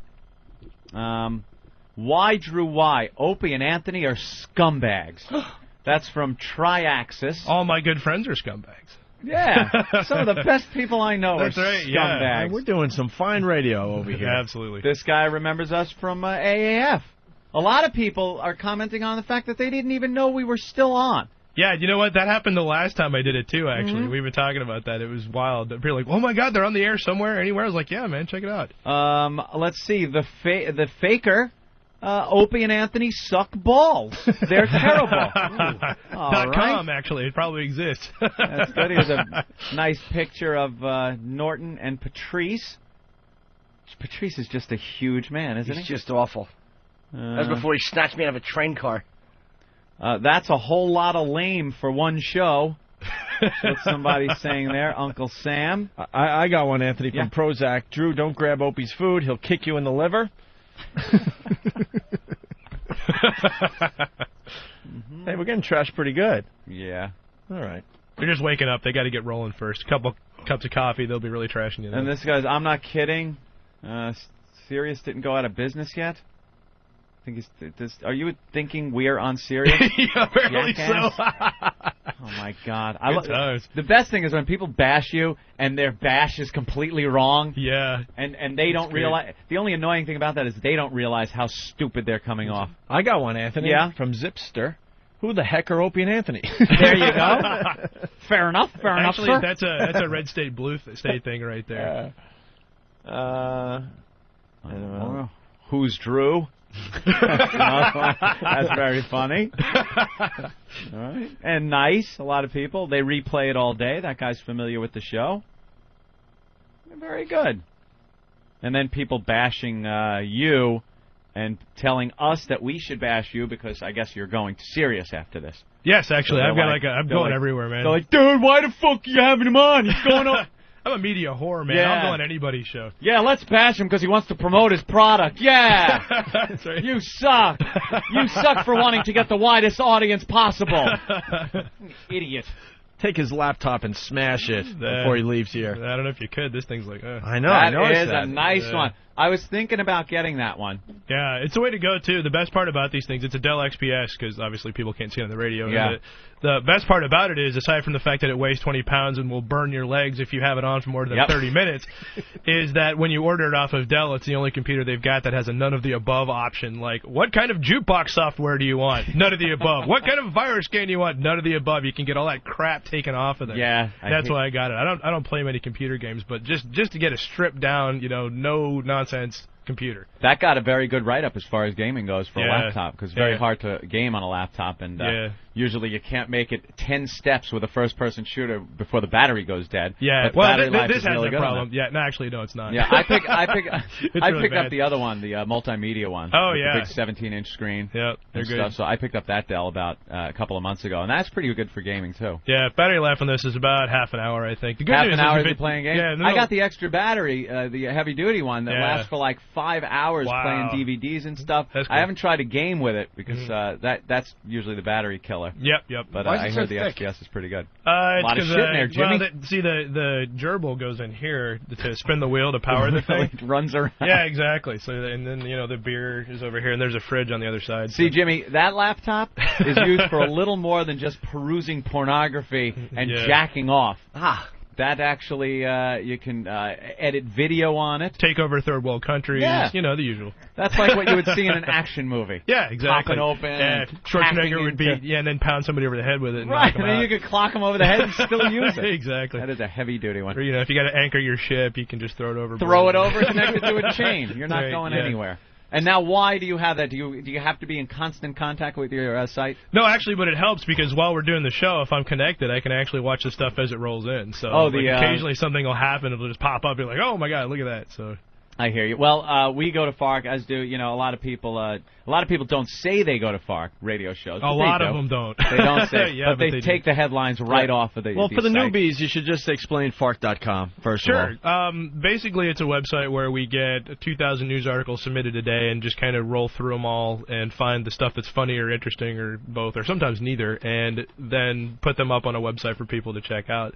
And a lot of radio guys use it, which I don't actually have a problem with. People kind of get the wrong impression about, I get people emailing like, well, what do you care if radio guys use it? It's news. You don't even have any real content anyways.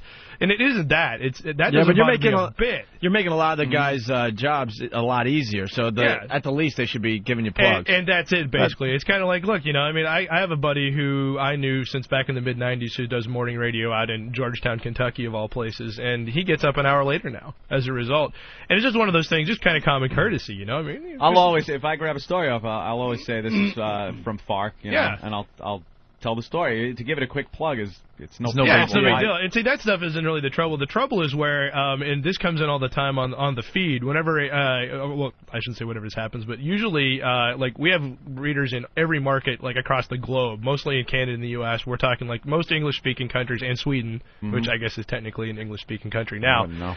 And the problem I have is when you got guys on the radio that are reading the stories in the order that they appear on FARC verbatim. Yeah. Verbatim, or even worse, digging through the comments and stealing the reader comments and using those as the gags that they use, just popping those up there like they came up their with own themselves. clever line. Yeah, exactly. Oh, it's horrible. And the funny thing is, they're so busted on that. Right. They're so busted because people are reading it all the time. It happened the other day, actually. Some guy wrote in and said that he'd submitted a tagline that was read verbatim the minute it posted on FARC by an Atlanta radio DJ. Really? Yeah, I mean, it happens all the time. Wow, That's what I DJs don't just like. ripping off and that's obnoxious. That I don't like. The rest of it, never who see cares? that. Yeah, I know. Yeah. Luckily, it's rare. No, actually, it's not. Now, you had, I was kind of chuckling through your troubles you had with your server. Oh, yeah, that was a good time. That was a big thing. Yeah. Your servers kept going down, and your viewers, I guess, I don't know what you call them. What do you call your people? Readers, I guess. Your readers? They call themselves Farkers, which is kind of funny. Yeah, your readers were very sympathetic to the whole problem. Yeah, for about the first week. Didn't goof on you at all. Yeah, not at all. But you haven't. Is it a traffic thing? You haven't. No. Because I would assume, because going to FARC and seeing how many people actually hit you on a daily basis and stuff, you would figure this is a professional organization. Yeah, you'd think. That if the server goes down, you're going to get new equipment in there and get it right back up again. But that's not the case. Huh? No, not at all. Now, what happened is basically we're lazy. Yeah. And the thing started messing up, and we decided, well, we'll get around to fixing this at some point, figuring there's no rush on it. The problem is that the guy that works on the hardware with us, who's a good friend of mine, we go back to high school a long ways, moved this month.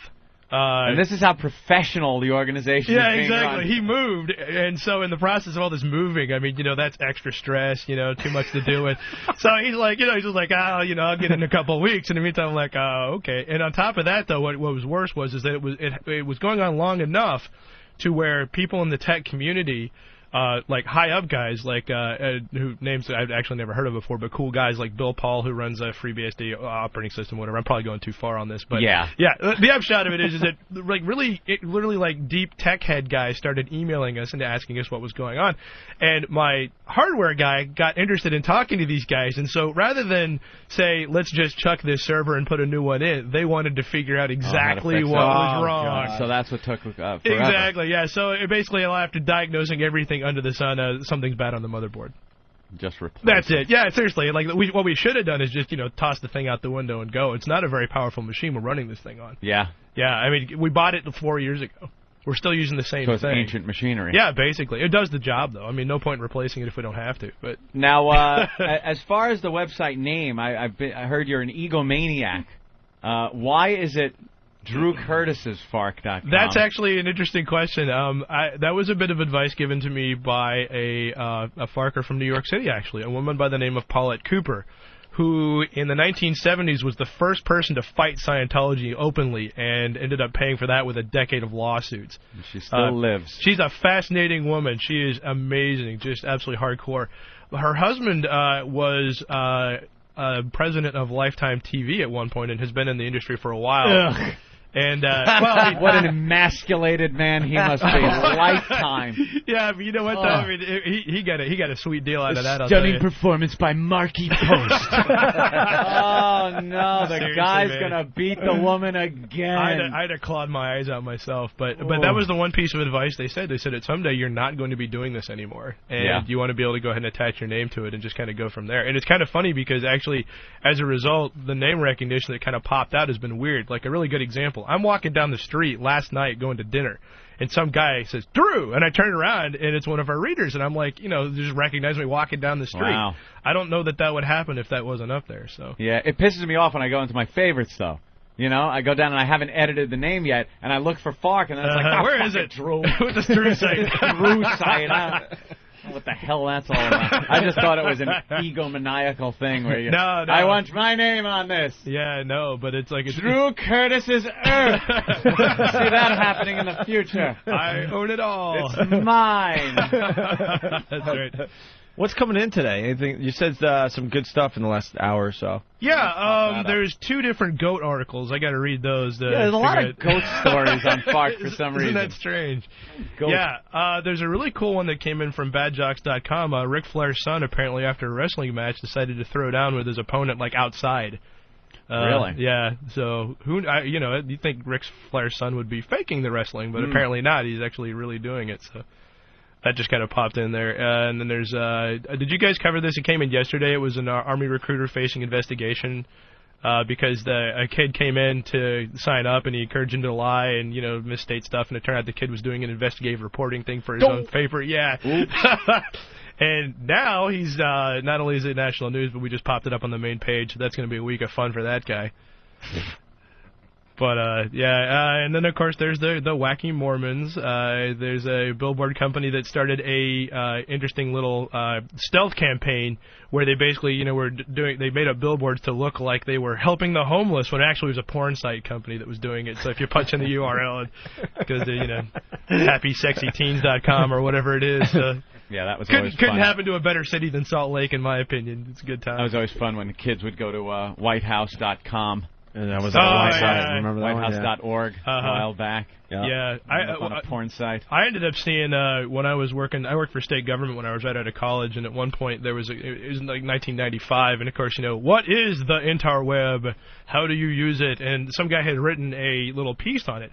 And he said he was talking about how to enter URLs in a browser. And he said, for example, if you go to your browser and type, and he just used xxx.com. Oh, no. as a euphemism for all websites, not realizing, and I told him, I was like, dude, what do you think is at xxx.com? Did you look? He's like, no. I was like, I think you got some trouble here, man.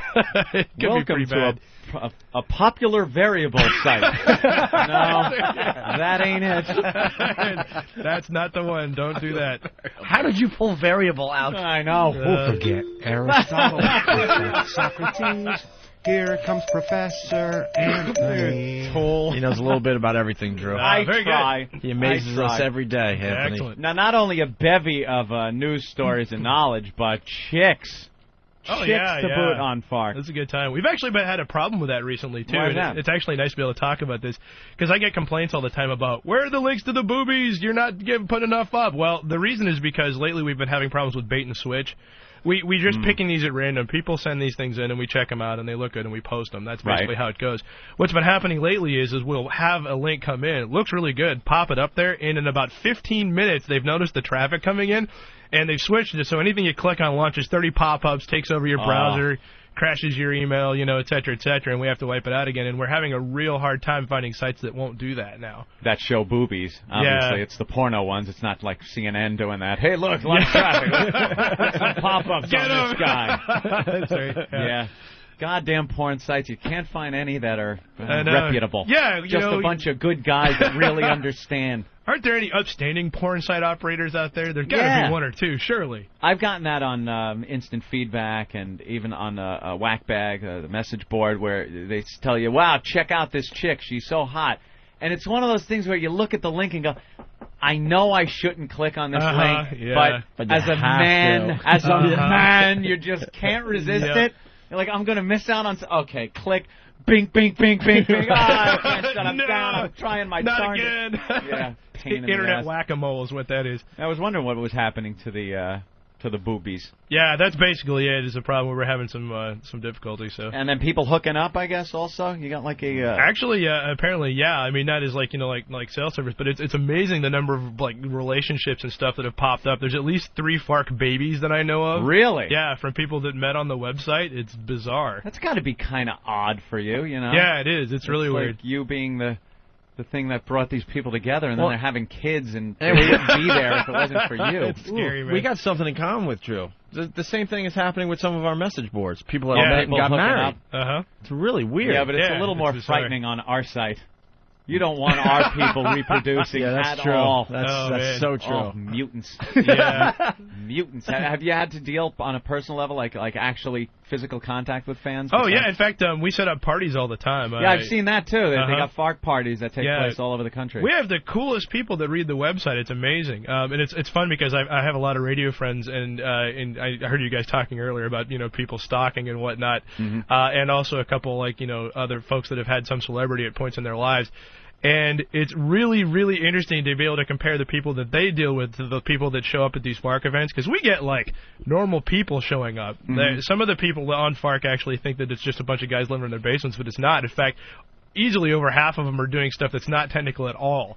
Yeah. A good example, I was going down to the Keys last year, and I just popped up a thing on the website on the subscription part of it and basically said, hey, anybody live down near Miami want to grab a beer this afternoon? Got an email from a couple guys that run a produce shipping company. They're not internet guys at all, but 5 months a year it gets really slow. And they're on FARC all the time. And it turned out that was when I was cruising through. So we went out, had a couple beers, and these guys are I don't know anything about tech at all. They just know that they like funny news and boobs and the whole 9 yards. Yeah, it's not so much like everybody on a computer is a geek anymore. That's such an old seriously, thing, So, well, we've got a lot of broad appeal. I mean, it just cuts through the entire thing. But one of the bizarre things about the people that read FARC, and I don't know how the hell this happened, the women are totally smoking hot.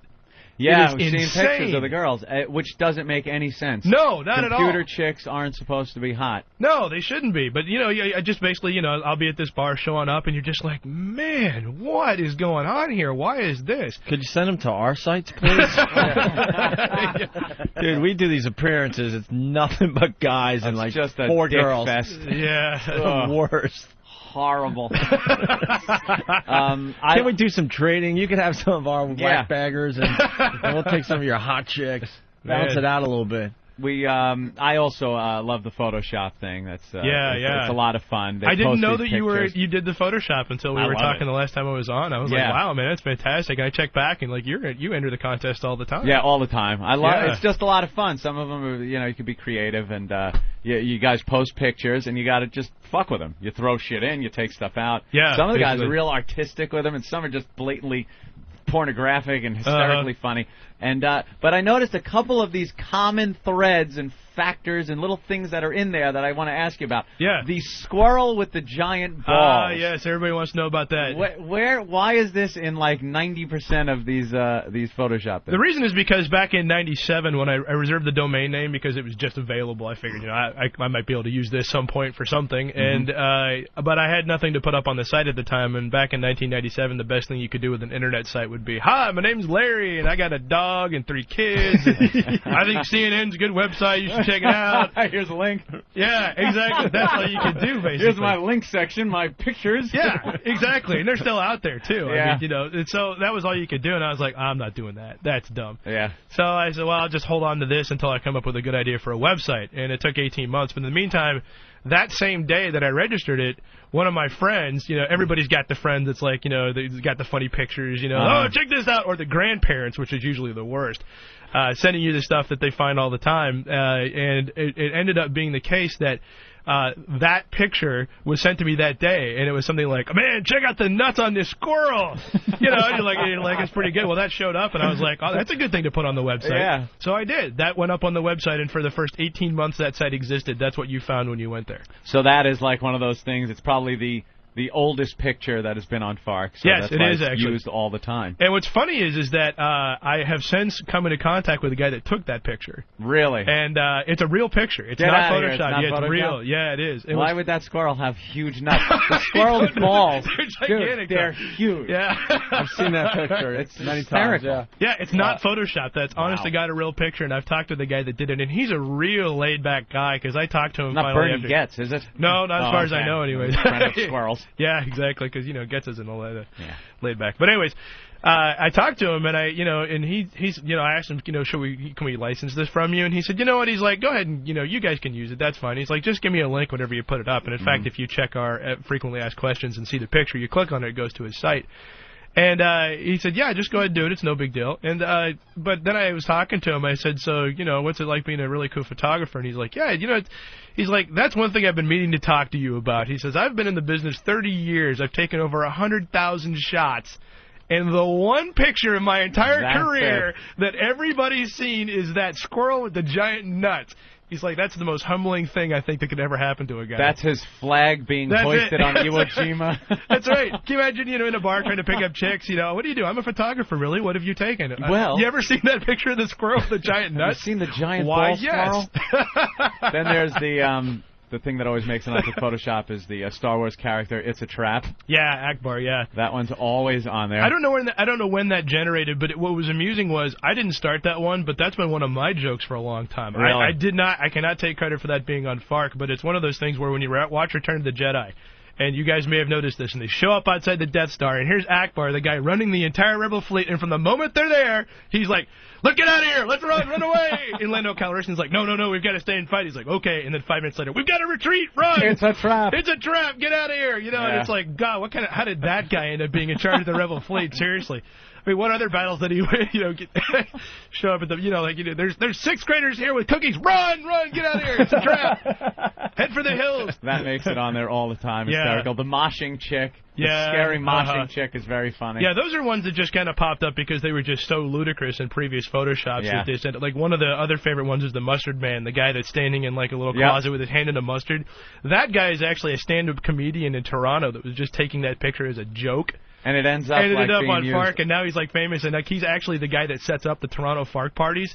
And people that don't know that in Toronto basically show up, and there's the Mustard Man sitting there. He's the guy. He's the guy. You know the guy? Yeah, he's like, I think he does stuff at Second City up in Toronto. I mean, he's like apparently a really funny guy. Yeah. I got to get up there and visit him sometime because he's got a real good sense of humor about it. It cracks me up when previous Photoshop things end up in the new ones. Yeah, it's very fun. Yeah, it's great. Yeah.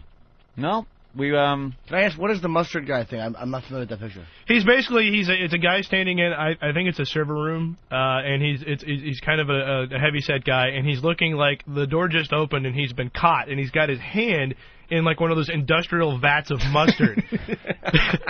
And it doesn't really say what he's doing in there. There's this implication that something not good is happening with this vat of mustard. He got caught. Well, and what's funny is, I mean, there have been a few stories on FARC that are like that. Like about a year ago, there was a guy that was busted. I love it when they interview with the police about crimes because they really can't say anything, even though they know exactly what's going on. Hasn't been a case hasn't been finished, so they can't say, yeah, the guy slit her throat or whatever. So they know exactly what happened, but they have to kind of tiptoe around it. And in this particular case, a guy was arrested.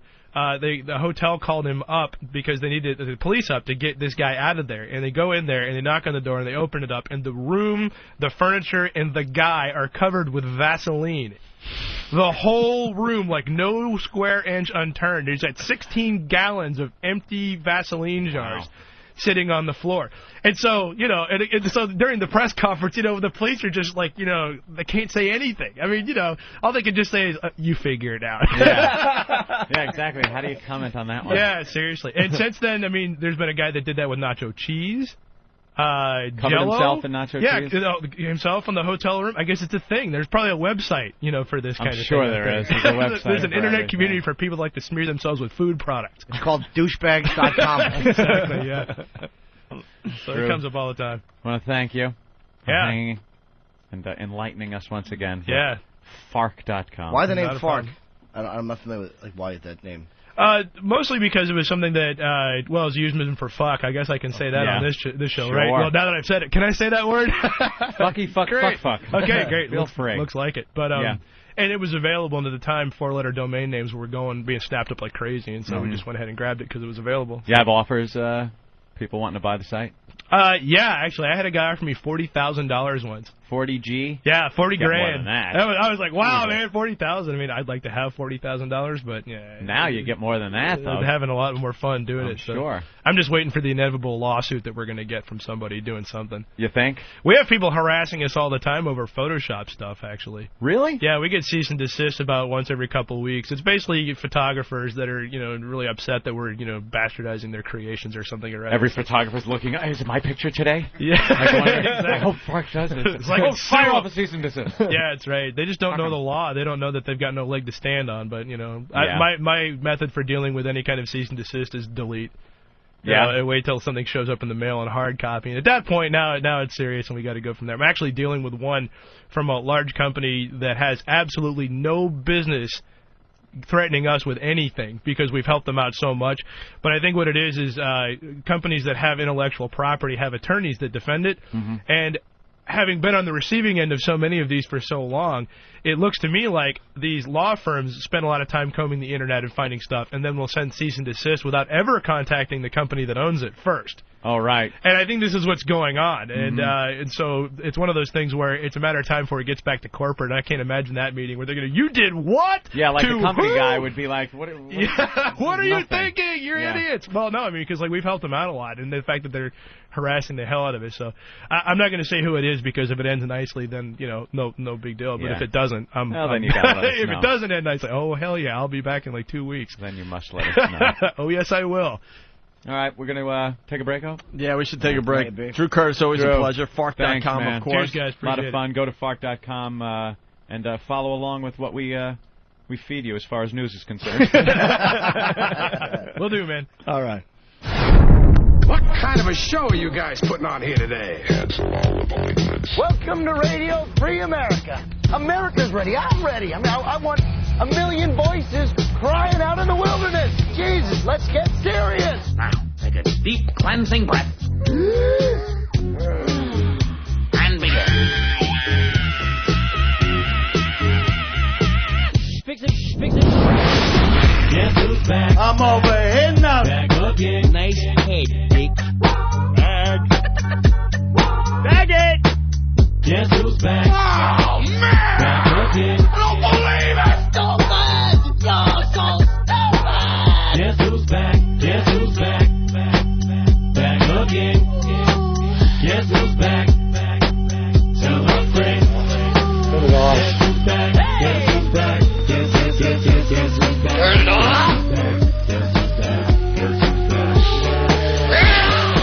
Oh, man, if I was older, I would totally start jacking up right now. What is all doing? We're gonna have a problem here.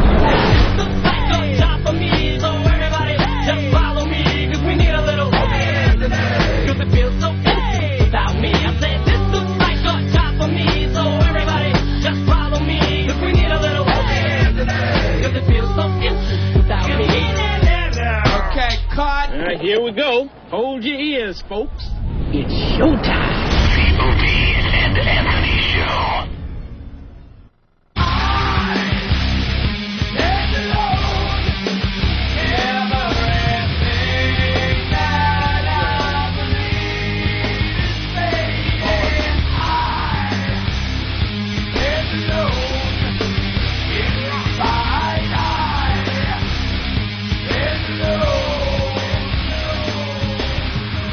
Jimmy Sully was at your show at the Comedy Connection in Boston, huh? Yeah, I think it was his sister's birthday. He came to the late show. I think he came with somebody else from the band, but he came back to say hello beforehand, and I didn't see anybody after because I was pouring my merchandise. Made the papers. Yeah, I heard that in Boston. They said it was like one of those spotted wear. Yeah, the Manatees wrote about it in the inside track. I was reading it, and I was like, ooh, I know those guys. I'd love a copy of that. Celebrity. I've never seen my name mentioned, especially with a rock star like that. It's very cool for me. Yeah. I can show that to girls. Sully from Godsmack enjoying the Late Show It at didn't the say Comedy enjoying. It Connection. didn't say getting some chuckles or. Yeah. It was like silly, something right? stupid. It was perfect. Yeah. I'll show this to a girl. I'll put it in my lap, and she'll lean over to read it. And that's right, my show. All right, looking at the front pages of the papers here in New York. My God. Oh. Jilted fiance. She's wearing my diamond. Yeah. He is all for this wedding. He's going ahead with it. He said he made a commitment when he gave her the ring, and he's not backing out on it. And the Daily News is great. There's a quote from him saying, "I do," says jilted groom of runway bride. "Let's get married." And then the headline is, "He does?" Yeah, he does? Is he insane? What the what an ass. Pretty much everyone is saying he's just insane. Run. He's stupid for doing this Cut now. your losses. Cut your losses. This lunatic is not the woman you should be marrying. Any girl that's running off before your wedding, she probably doesn't really feel the same way you do about the wedding, unless you're running off too. And she's got those crazy woman eyes. Yep. Those big pie plates. Oof. Rotten Shelley Duvall face. She ran because she thought Nicholson was chasing her with an axe. Ugly bitch. Jesus Christ, dude, you're on the front page of the Daily News. Dump this hole and find a hot one. Run, Danny, run! She tried to slide down the snow hill out the bathroom window and couldn't fit, so she gets on a bus to Vegas. Ugh, trollop. Couldn't get those Google eyes through the window. She ran in and the blackjack dealer went, "Great party, isn't it?" His head split open. Oh, she stinks, this chick. Jilted. Yeah, you got to be a lunatic, this guy, to want to marry this one. Well, we gave you guys a taste of the 911 call yesterday. Oh. Nathaniel found the rest of it and put it together for us here, and we got a couple tracks from the 911 call. Because it's like 6 minutes long of just babbling, right, Nathaniel? It is, but is it cool babbling? Is the whole thing cool? I think her babbling kind of sounds pretty cool. Don't act casual. Just walk in. Don't act like you're not sure if you should. He's like, should I? Why? He goes slowly take his headphones off as if we should nod to him. As soon as you nod, those headphones Here get he thrown comes. against the wall. Oh, look at how Hey. Eager young buck. He walked in all confident. Yeah. All right, what are we talking about? It's unenjoyable. It's totally unintelligible. It's just a bunch of people talking over each other. So really, it's not even like the panicking isn't even worth the trip. I kind of want to hear. So you got some highlights? Yes. Instead, okay. Ooh. I hope. You don't have confidence in I this? mean, this is the best crap ever. Does it start? Kitty K 1 to Kitty K 12. Kitty K 12. Kitty K 12 to Kitty K 1. Kitty K 12 to Kitty K 1. Some storm happened, huh? Shut up. She was the worst actress in that movie, man. Anything else, Mrs. Torrance? Just shut the fuck up. When do you think maybe we should take Danny to Vegas? As soon as possible. She almost wrecked that movie. I don't know. Watching it now, though, and seeing it so many times, I can't picture anyone else in that part. You know? She is awful in it, but it makes it so good. She played Fear very well, though. I'll say that one. When he's hacking through the door, that's was one of that's one of her best scenes in the movie. She's standing in the corner, and that axe comes through the door, and the way she jumps and screams, I can't picture anyone else doing it better. You know, she did that pretty well. And who better than Kubrick with the long haul? What a creepy bastard, man. Creepy. Ugh. Like one of the real first uses of the Steadicam, so you get those gliding shots through the hallways. Amazing And job. Stephen King, who I think is a brilliant guy, hated the movie because it changed a lot of what his vision was. Yeah. It concentrated on Jack Torrance. You know what, though? Now, in hindsight, he looks back now fondly at it and doesn't have such a hatred for the movie anymore. Because he saw what his movie was. I didn't see it. Stephen King had a made-for-TV movie. Made for Shining. TV. Of course it was awful. And can the guy stop with the made-for-TV shit? Yeah. If you're going to take a brilliant Stephen King book, you know, spend a few bucks and make a goddamn real movie out of it. These TV movies, the effects stink. The acting is like, you know, get the guy from Wings. Have him star in it. What the hell is that? You go from Nicholson to the guy from Wings? I want to get him on the show. Who? Stephen Stephen King. King? Yeah. Badly. Great. Of course. He writes a pop culture piece for Entertainment Weekly. It's just brilliant. It's great stuff. He's a phenomenal nonfiction.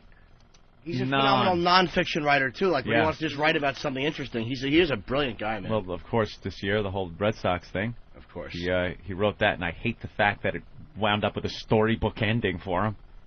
He had a book called The Girl Who Loved Tom Brady.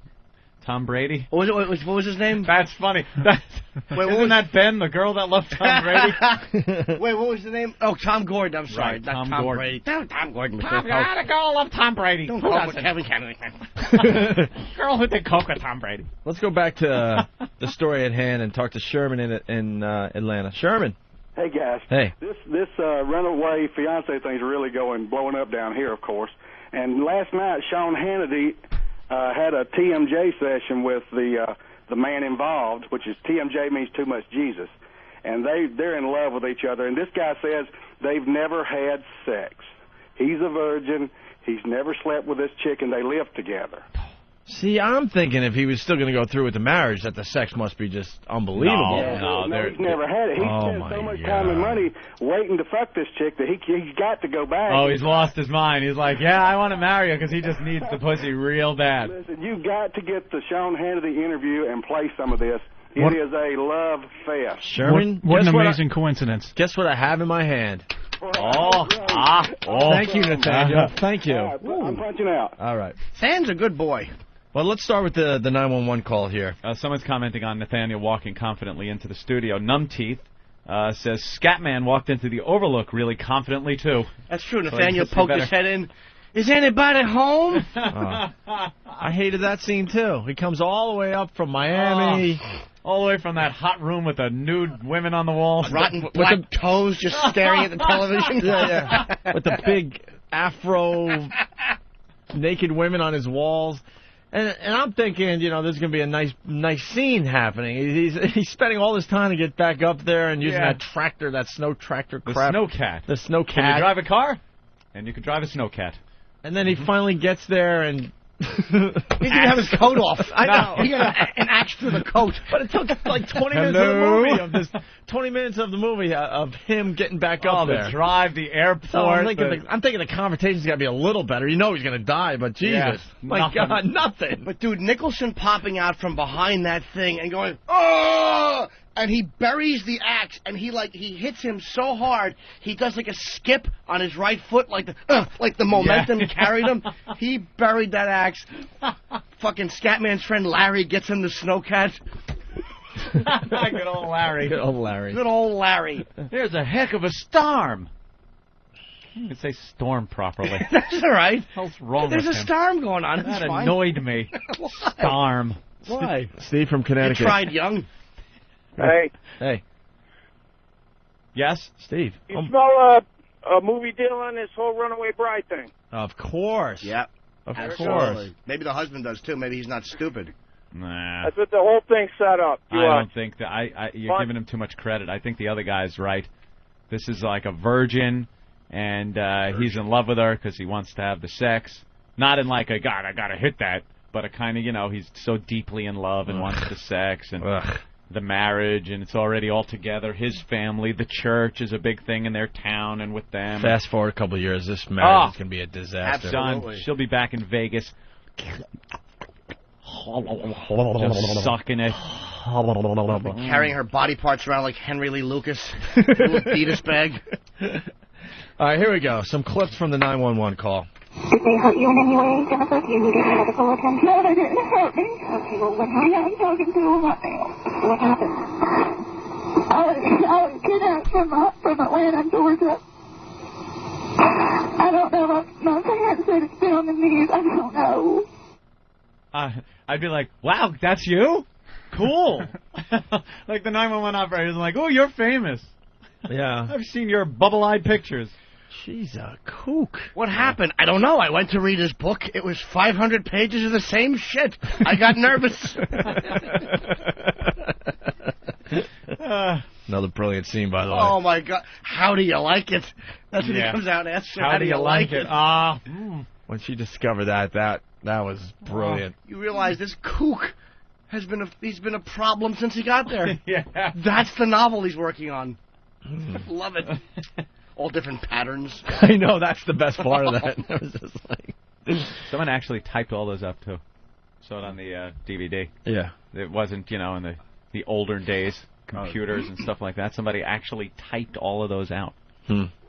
Just a little tidbit for All you. work and no play, and it's Jack a dull boy. That's right. All right, here's the description of the man that kidnapped her. And the person that did this to you was he or she? It was an Hispanic man and a Caucasian woman. And the man, it happened in Duluth. Okay, and the male that did this is he black, white, Hispanic, or Native American? Hispanic.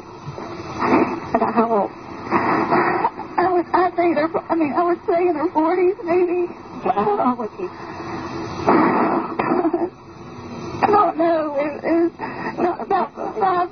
About my height, about 5'9". What is his weight, do you think, approximately? Thin, heavy, medium build? It was medium build, yeah. Medium, average, everything's just, she's making it up, and she goes, Hispanic, man, how old? 40-something, build, medium. What a kook. Gotta keep saying it, what a kook. This dummy is going to be on Good Morning America. If he said, look, I'm really hurt, I just want someone to love me, do you know how many... You'd have to weed through a lot of fat pigs. Would come out of the woodwork for this guy. But you'd find, I believe me, this guy will be getting blown for the next 5 years. Who wants the jilted groom and have him there with a old sad face? Oh, the whores would come running vag first at him. This dummy. Yeah. They'd line up for him. They really would. But no, he's in love. They'd realize he's a crushing bore and date him once. But so what? There's more to this story. It's going to come out. Was she on medication or something? She's a nut. She's a kook. Yeah. Here's the description of the van. And what kind of vehicle was he driving? It was a blue van, like a dark van. Was it a conversion van or a small minivan? It wasn't a minivan. It was like a painter work van. Did you get a license plate? How long? Right, Roger. Jennifer. I've got my family and the police from home on the payphone, and they want to know if somebody's on the way. We are on the way right now. They're on the way. Answer my question. Okay. Did you get a license plate? No, ma'am. What was on the van? 2 cartoon figures. There was something about they're back on XM. The heads were so big they looked nothing like the characters. I don't know what happened. Oh, man. Oh, it was a blue van. It was a work van, minivan, thing van. It was a man with frosted hair, with perfect diction, who picked me up. He said, I'm not going to hurt you, I'm just going to drive you to Vegas.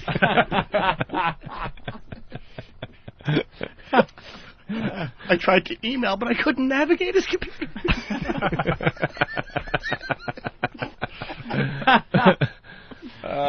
One more clip from the 911 call. Talking about weapons. Did they have any weapons on them? And they had just a small handgun.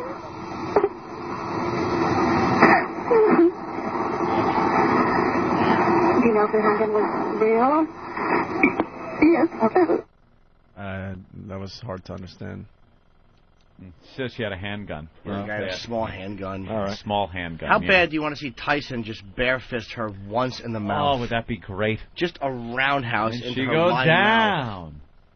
She cut her own hair off. She won't go to jail, though. No, of course they have a great sense of humor down there in Duluth, by the way. Did you see what they did with the billboard? Ugh. Oh, I know. They're showing this on all the news channels. Yeah, they had the missing billboard. They had a huge missing billboard. Missing, any info, notify Duluth police, and they have her description and the picture of her, okay? Down below, the townspeople. They're funny. They place some huge, I guess, sticker over the original billboard that says, case solved, cold feet. Cold feet. That'd be great if they found her dead and they wrote that. Cold feet, yeah. Body to match. Cold feet with a toe tag tied around one little piggy. I tell you, no wonder black people get pissed off. Though. You get it, like it's like some white lady goes missing and it's front page. And there really is something irritating about that. Who cares? How many black people are missing? Hispanic people? No one cares. But she won't go to jail. she'll get like some kind of probation, even though she's like lying to 911, which is annoying. Yeah, community service. All right, let's go to Bruce in Atlanta. Bruce? This is Dennis in Atlanta. I'm sorry. Go ahead, Dennis. Hey, yeah, just thinking you guys are cracking me up. I'm a new listener. You guys are hilarious. But you're talking about her eyes, and the other night, TBS, the Superstation, was doing one of those blocks of, like, Jaws, where they kept showing Jaws over and over again. And I was thinking about that scene in the bottom of the boat when Robert Shaw's down there, and Clint, his character's talking about how sharks have lifeless black eyes, like a doll's eyes. That's what her eyes are like. Just My like her. God, I didn't even notice that. Yeah. Look at her picture. It was on the other night. I was just cracking up. Every picture, and I told my wife, I was like, look at her eyes. She's a freak. She's hilarious. You guys are awesome. Punching out. Thanks. Lifeless eyes, black eyes, like a doll's eyes, till they roll back white and she runs off to Vegas. She really should be eating a little boy through a yellow raft. Rotten, creepy bitch. Cowardly liar. Skip town while the Virgin stands there with a boner and a sportabout. Sportabout. You know he wears those awful no-name jeans. Of course. Sportabout. Big W on the back pocket. Wondering when no one will fuck him. He's got this chick. Obviously a new listener. He doesn't. Buggy eyes. He hasn't heard Anthony do the doll's eye. Nah, he did the line. That's all. Yeah, all right. Let's go to Manny in Houston. Manny? Hey, how you doing, guys? Do it for Manny. Hi. What's up, Manny? All right. I just wanted to say it sounded like they're describing old Pat Munaki's van. All they need is some wow stickers on the side of it. It blows the work van. It would have been an attack on the media right there. You would have got some good publicity. Fat head and his driver's side. Wow stickers somewhere Adult Drive, I think the address was. You're trying to be funny and missing constantly. He was bombing horribly all the way across the country. It was so creepy. I thought he was going to kill me. He just kept going. I thought he was in pain. It's so horrible. He only had 9 toes. That's good. George? You want to help me load this couch into the back? You need some help with that? Would you? Morning, push the toenail clipper in the basket.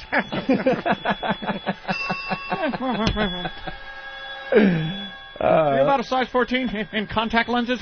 Big fat Google-eyed bitch.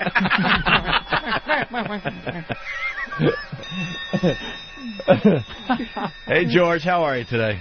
How you doing, guys? Hey, you don't tell what part of the country your pretend kidnapping is, because down south, it's a spick in a blue van. Up north, it's a moolie in a sky blue Cadillac. I'm out.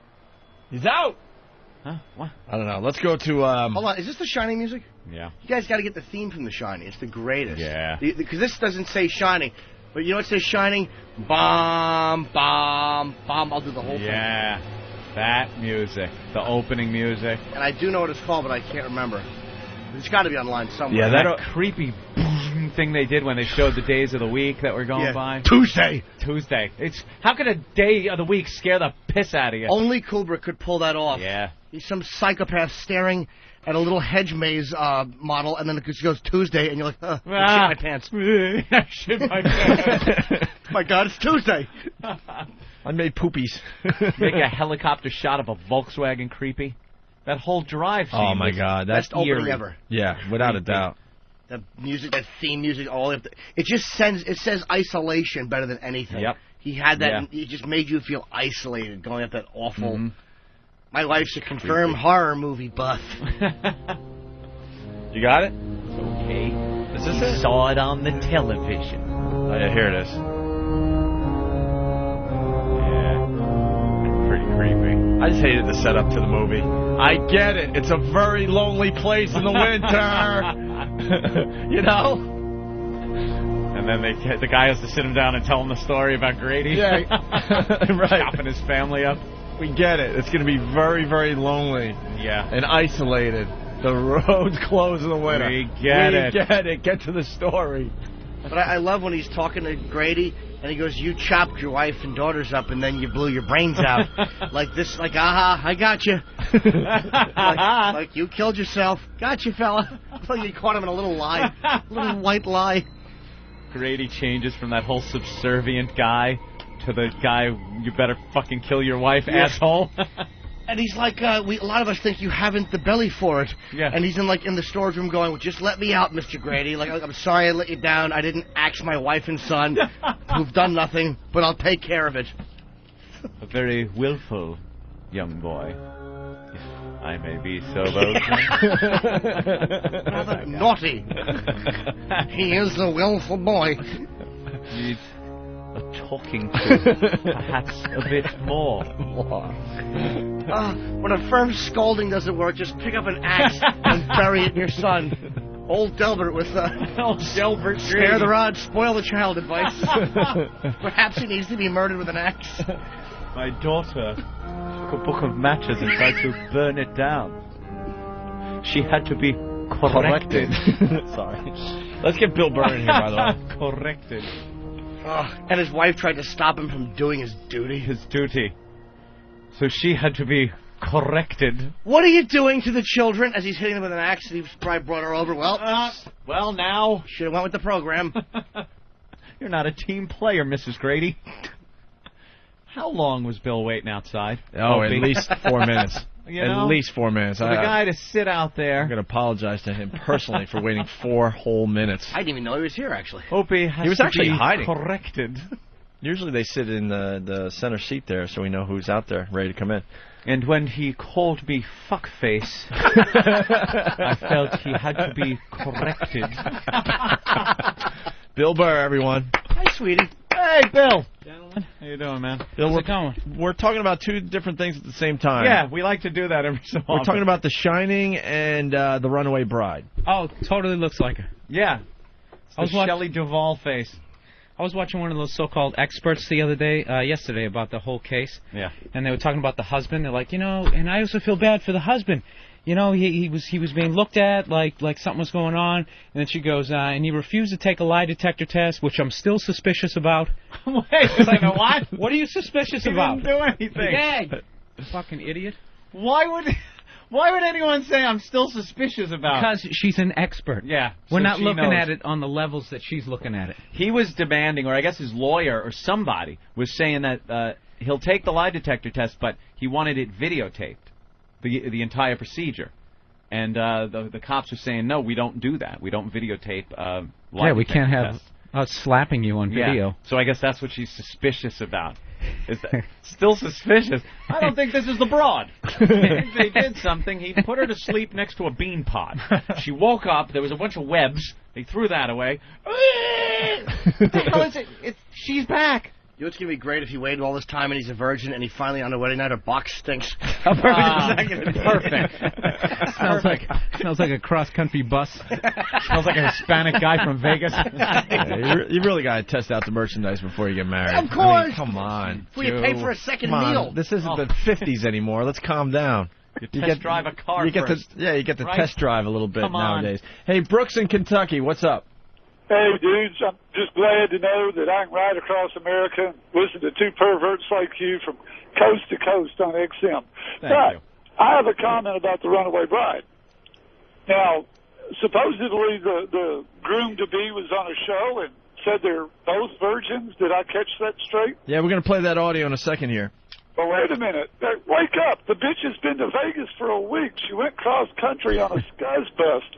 He better send her to a doctor and get that checked out. Yeah, you think maybe she decided I'm going to go out and... She might not even known that she's gotten laid. If She's such a kook. She might have had sex on the Greyhound bus or in She might Vegas. have passed out and married an English counterfeiter. You guys been to Vegas? Come on. Yeah, what happens in Vegas stays in Vegas, so she ain't talking. Yeah, but she may throw some moves on him on the wedding night that rolled his eyes back in the back of his head. She wanted to have sex, but her fiancé said she wasn't supposed to. Now, before y'all throw me off the air, yesterday you all were talking about having a little problem watching horror movies. Can I tell you the best way to get over that phobia? Sure, please. Which one? Which way? Take a mega dose of mushrooms, have a couple of Thai sticks laid there on the edge of the couch, and have a 24-ounce Long Island iced tea. You can watch anything. No, I can't smoke pot during horror movies or really any kind of movies or anything in life anymore. I smoke pot. I think the last time I smoked pot, or maybe the time before, because I think I tried it one more time, I got so paranoid. I was watching a movie called Gray Lady Down. And it wasn't a grandma porno flick, you ass. No, it sounds familiar, actually. Doggy style. It was, yeah. Gray Lady Down. Guy's growling her. She's having a stroke into a pillow. It was a Chuck Heston movie. Chuck Heston in a submarine that had a problem, went to the bottom, and I think it was Robert Carradine in the rescue ship, rescue sub, that had a link up to the hatch, and the sub was tipped over to a certain degree, and they couldn't get the hatch thing, and the hull was collapsing. And did they show like that compass thing cracking? Of course, and the bolts go pew, pew, pew, shoot out of the pipes, and the water leaks out. Every cliche submarine thing. So it's the crew in the submarine, the hull is crushing, they're looking up, hearing the creaking. I'm stoned watching this. And for a split second in my head went, wow, that would be really uncool to be in that situation. And it picked up and ran. The anxiety packed that in a little suitcase and took off running. And I couldn't stop it. I freaked out like I felt like I was in a friggin' submarine at the bottom of the ocean. I'm sober 18 years. You're making me want to get high again. You're having. Why? You think that was cool? You took a dog shit movie and got something out of it. Yeah. Fear. Utter and complete fear. How great is that? I know. It was horrible. And it was because I was so stoned, and I used to get paranoid, but usually hanging out with your friends, how paranoid you're going to get. Watching something like that, that was it. I stopped smoking pot. Weed. That movie made me stop smoking weed. Turned a 2-star movie. Friggin' weed, right. During a crappy movie like that. Into a 4-star. It turned it into a 4-star. The suspense was amazing. Now, Coke made movies great. Shot out. You watched Scarface on Blow? That was great. See, Coke, good for watching movies. Anthony, someone wants to scold you. Greg, go ahead. Yeah, what the hell are you watching that movie stoned for anyway? I was 12 when I saw that movie. It scared the crap out of me. I wouldn't even go on a boat. You can't watch a scary movie stoned. No, some movies you can. I watched American Werewolf in London on mescaline. Me and a couple of friends from work decided to cut out early. We took some mescaline and saw American Werewolf in London. And when he turns into that werewolf, holy Jesus. The effects for the time were really good. Yeah. You look back now and it's like, well, CGI would do it 20 times better. But at the time, it was really impressive how he turns into the wolf. And I'm watching this. My jaw was just on the seat. And I'm like, holy shit, this is the most horrific thing I've ever seen. You know, you're on mescaline. You know, your whole mind.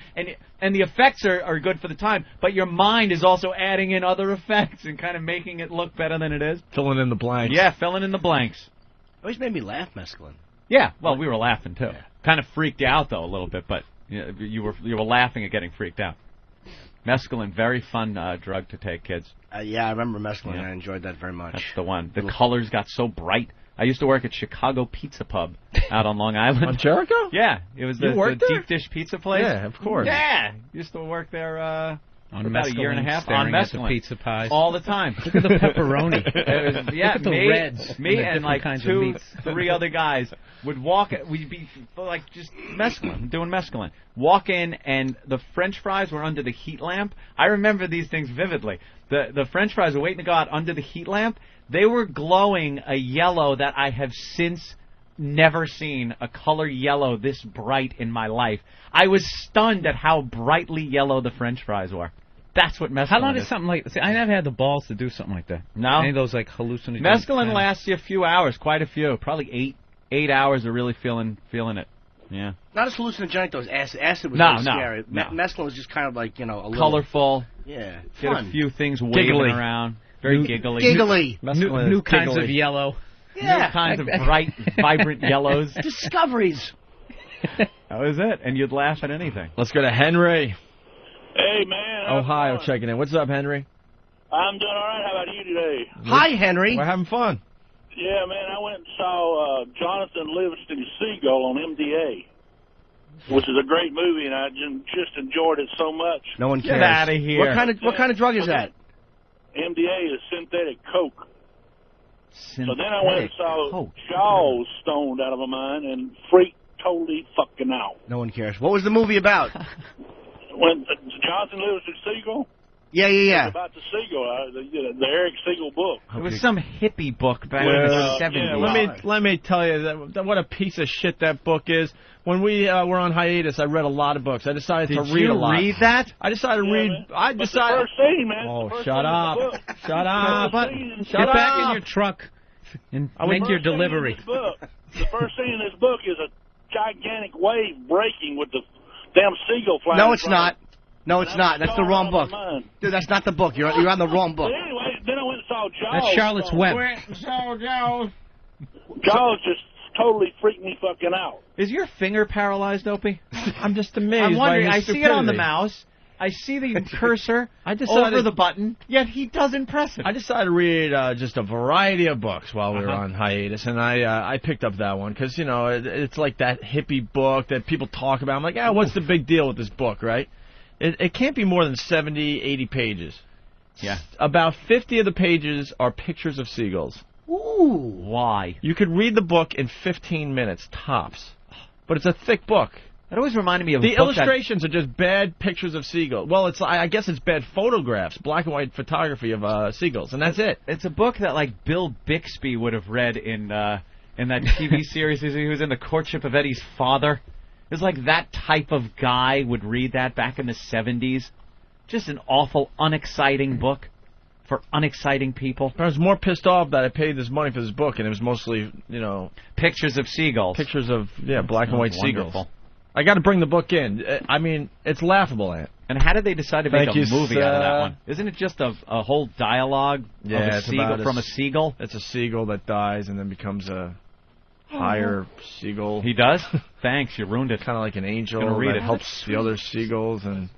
So if you aren't on drugs, you'll really just see through to what a piece of shit the book is. Because that sounds like one of the worst books. It's just Isn't that awful? Sounds like a kid's book with like Jesus mixed into It's it. supposed to be one of these spiritual books, I guess. The animal dies, but then it goes to heaven. Yeah, it's a They try to spiritual book. bamboozle you with some kind of story, but you know what they're getting at. Yeah, it sounds awful. With limitless expectations of what you could do, I guess. Fantastic. Like, isn't it like, so I was flying and I decided to dive down and see how fast I could go. Yeah. And I caught a fish. Yeah. And it was good. And I ate the fish. And all the it was other tasty. seagulls laughed at him because he was trying to be more than just a seagull. And how did he die? I think he crashed. Did he? I don't know. Come on, you got to remember. How did he die? I think he crashed. Yeah. Well, go reread it in the next Yeah, minute and please. a half. and The suspense is killing me. I want to know how he crashed died. into a wall or something, and now he's in a higher plane. Sure, he didn't with shut all the it. other seagulls that die, but he's still trying to be better than those seagulls. I heard, though, now. he was dead the whole book. Very much. Yeah. A twist in the ending. All right, let's go to Tim. Tim, what's up? Hey, what's up, Opie, Anthony, Bill, my little retarded grandchild? How y'all doing? Good, man. That was mean-spirited. Certainly was. Fuck y'all, man. Liquid blotter. Back in the day, man, when Terminator came out, holy shit, let me tell you, them effects when them dudes were melting down and you were tripping on that acid, some of the best shit you ever seen in your life, man. That was amazing TV. Yeah. But I want Amazing. to see. I didn't do a lot of these hard drugs, so I want to know what you guys are thinking when you're seeing like the Terminator movie on acid and he's melting. Well, wait, let me tell you what it is, man. What we amazing. had a buddy of mine who used to dip the sheets, and we used to get the liquid from him. You dip a piece of bubble gum in there, you chomp on that thing, all right? You be chewing on it, 10 minutes, you don't know what's going on. You're waiting for it to kick in. All of a sudden, Kind of like we're waiting for the story to kick in. Yeah, exactly. Waiting for it to kick in. You're just waiting, man, because you don't know what's coming on. All of a sudden, you just see about, like, your hand in front of your face, and you see about 50 hands right behind it, man. Dude, I know exactly what you're talking about. I remember one time, me and my friends, we ate a plate of sugar cookies and watched Cannonball Run. Amazing TV. Yeah. Oh, the outtakes get me. All right, let's go to George. George, what's up? Remember that one outtake where Dom DeLuise is supposed to do his line, but he's blowing a bellman? Then Bert put some hay in his ass. Yeah, I remember that. His wig falls off and he abuses Lonnie Anderson. Those outtakes. Oh, the cameo by Judy Carn. He punches her in the face. Oh, they're wacky. Sammy Davis can't stay in the same hotel as the rest of them. Fun stuff. George, what's up? Yo, I want to know if Abe was working at this pizza parlor. Did the French fries talk to him and tell him not to eat them? Wow. Yeah, I was tripping, dude. Out. So I took a bite of the French fry. Do we break that out again? And it started crying. We're going to get back to the Runaway Bride story, but do we break out the acid trip? I think we should. Right. I love this. We should leave the mics on, though. Yeah, of I course. want to comment over it. Of course. Bill, have you heard this yet? No. It's an old PSA about how you shouldn't do acid, I guess. And this is a hippie chick that's Where like... you going, fan? Hello, fan. You gave up on us? Well, I thought my role was to talk about the Runaway Bride audio, and my role is over for now. Mm-hmm. All right? You're very observant. All right, thanks. All right. Back into the little booth. He has to leave all awkwardly. He wasn't sure when he could leave. And he's trying to make it look like now's the time. The Notebook. Yeah. Right. Oh. Yeah, I saw this on the Notebook. The Notebook. He's pointing at something on the Notebook like, I forgot to do this. Yes, I better get out of here. I have to go in there and do nothing. Right. He knows his role. All right, hit this art. I first dropped acid when I was 18. I was over at these people's house one night. This guy I went to school with was over there and asked me if I wanted to try some acid. I had read about it in the newspapers and heard a few friends talk about it, so I was curious. I was pretty jacked up on marijuana, so I decided to try it. This is a PSA, by the way. Yeah. This is some kind of little film they put together that I guess they showed in schools back in the maybe late 60s, early 70s to teach kids about the horrors and dangers of doing drugs. And this girl, who just sounds like she's probably some filthy hippie chick, is conveying one of her experiences. She has Steve C. diction, though. Yes, she does. Perfect diction. Perfect. Read about it in the newspapers. And I dropped it. I don't know what I was waiting for, a flash or a rush or whatever, but I kept sitting there waiting, and nothing was happening. So I got up and then went to the dresser and put on a pair of pink capris and a green and brown blouse. Hot. Yeah, pink capris. I didn't hear about underwear.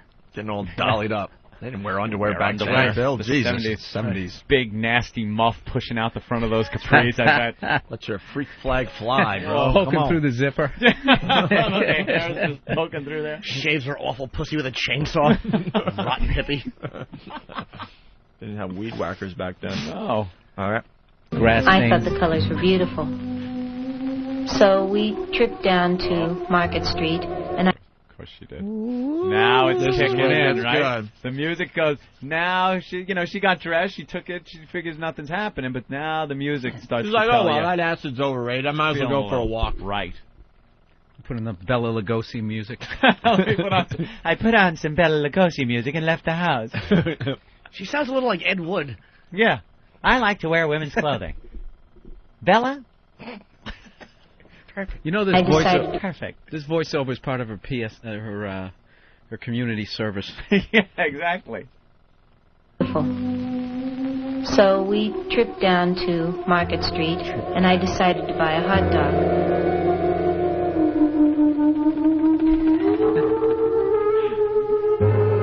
Plan 9 from outer space. I was very hungry, and I had put mustard and ketchup and relish in the usual.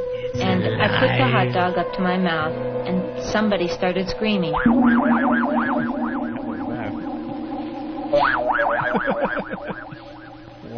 I didn't know what was happening, so I looked up at my friend Terry and said, "Did you hear that? Didn't you hear someone scream?" He said no. Keep sucking. I got the hot dog up to my mouth again, and I was ready to bite, and the scream got louder. And it hit me. No, it couldn't be. And I looked down at the hot dog, and there was a face on him. Eyes, nose, a mouth. I had put the ketchup to where it looked like his hair. And he started telling me that I couldn't eat him. No, you can't eat me. That he had a wife and 7 kids at home to support. This reminds me of Silence of the Lambs. Whatever became of your hot dog, I ate him. I ate him. Why did I stop the whole flow for that? I really thought there was something there, and then as soon as it got quiet, I'm like, Did your hot dog stop screaming? Yeah, that's what I was thinking of, and then I realized, who gives a shit? I gotta admit, if I listened to this, I wouldn't not. I mean, I never did it anyways. But Yeah. I was like that nerdy kid, like, you know, when the drug counselor came and everyone laughed at him, but he was thinking, if I can just reach one kid. You were the one. I was the dude. You were the kid. Yeah, I didn't do drugs until kind of later in age because I was afraid, you know. Stuff like this would scare the Jesus out of me. And that dude told the story of the lady smoking so much that she started smoking through her neck. Yeah. Well, make a fist and try to breathe through it. That's what emphysema is like. And I'm like, wow, I'm never doing that stuff. You were easy. I was, yeah. I never did. I mean, he was the easy guy. I didn't do the drugs when I was a kid. When you were supposed to do them, you know. I waited till I was like in my 20s and stuff. Because they used to scare me. Stories like this, you're right, would be like, oh, I don't want to have a bad trip. It was always the bad trip that you'd freak out. It would turn into a Dragnet episode where you put the baby in the oven and put the turkey, rip your eyeballs out. Yeah, rip your eyeballs out, something like that. Jump from the roof because you thought you could fly. I can fly, man. I'm a bird, man. Angel dust. Yeah. Sure, it starts off with marijuana. That's a stepping stone to bigger drugs. Then before you know it, you're doing uppers and downers. And then you're putting the baby in the oven.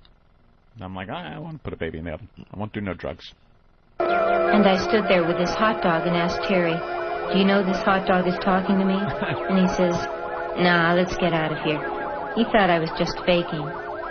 And I told him, look at the thing, he's got a face, and he's screaming. And the guy finally looked over, and he got on the same trip that I was on. I would smack her in the face. There's our poor pal, probably just trying to have a little fun. Probably just burned his draft card. He's doing a little acid. He's having a good trip. He's having a great trip. And this bitch screws it all up with the talking hot dog. And the guy finally looked over, and he got on the same trip that I was on. And we sat there carrying on a conversation with that hot dog. Finally, I decided I was just hallucinating, so I put it in my mouth and bit down. It screamed so loud that you could hear it all over town, so I had to throw it on the ground and step on it. And I was jumping on this hot dog in the middle of Market Street.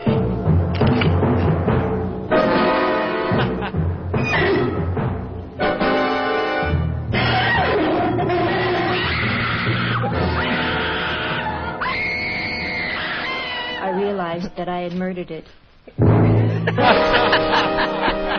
I took off screaming down the street, scared.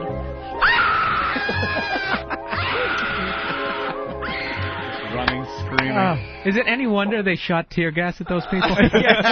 Just beat them with clubs? What a buzzkill, though, man. Really? Talk Jesus. about ruining a trip. Ah. She murdered the hot dog. I want to know who did the music. You know, there was some 80-year-old guy. And you hallucinate. He's got a little Casio. Yeah, we got to make it sound all weird. That doesn't sound like hallucination. Let me try a few more things here. No, that sounds like a ghost. Damn it. Screw it. We're pressed for time. Just throw it. Get me the Moog synthesizer. Yeah, that sounded like Yoko Ono. What, the music? Yeah, the screaming. All right, do we play the audio of the fiancé finally? Ooh. Yes. Or do we want to take leaks and stuff? Well, I have to tinkle, but, I mean, whatever you guys want to do, I'm here. There's something about that, her face. She looks like she likes anal, even though she's a virgin. Yeah. Doesn't she just look like she would? Those eyes look like she just had one jammed in for the first time. I was going to say, it looks like she still has one in there. Yeah, there's something about her. I'm telling you. All right, why don't we take a break? Every time I see that poster, there. I laugh, though. The case is solved, cold feet. Yeah. Cold feet, and then they got a little graphic of a running bride. She's running away. Boy, they live in a cute community, don't they? Those people are fun. They know how to have fun. Oh, boy. I bet people pass the sign and go, "Aw." They make that sound. Aw. What a nice guy he is. What is this about? Gary in North Carolina. What's up, Gary? Hey, you guys remember the PSA, the Goody Man? Hey, Yes. kids, gather round, the Goody Man's in town. Yes. No. And then he had the aeroplane glue.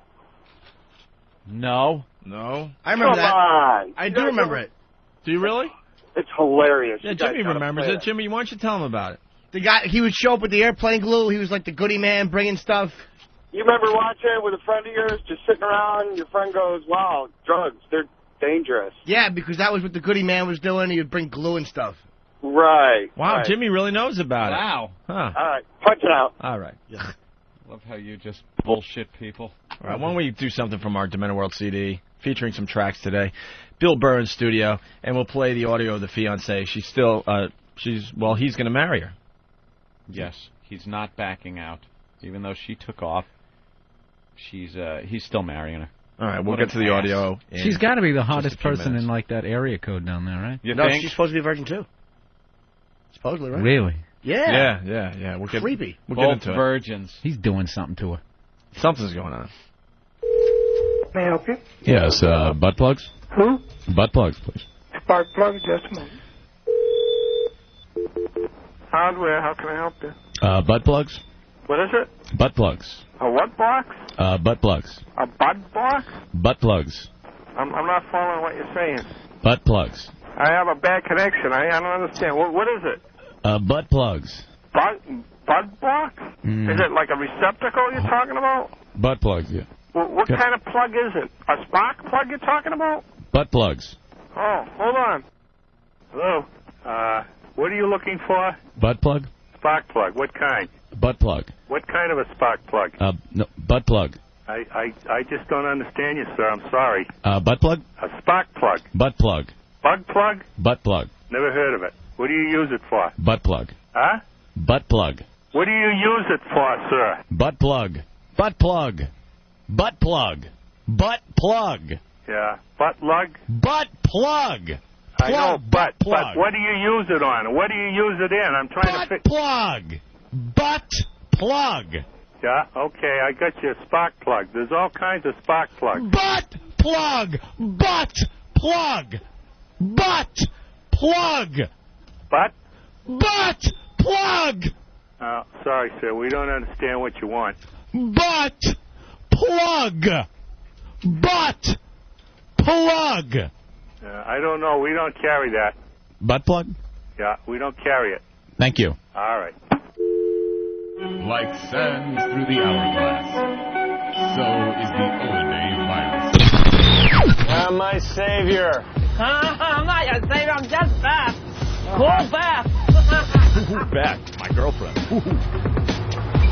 Oh, Miss Boring Clothes. What am I, scaring you? Want me to scare you? Bow, bow, bow! Beth. Yeah. Bear no mind, just a harmless retard. Just don't make eye contact. I'm having you! That is hilarious. Oh, is that the best line ever? Another intolerant person on the bus. Meanwhile, to me, those are the best people so far. Of course. Hendry and those two. Hendry. An intolerant person. It's just a harmless retard. Don't make eye contact. Absolutely true. Oh, Big wow. dummy with panda legs. That's what she has. Legs like a fat white panda. She should be tugging a windbreaker through a cage.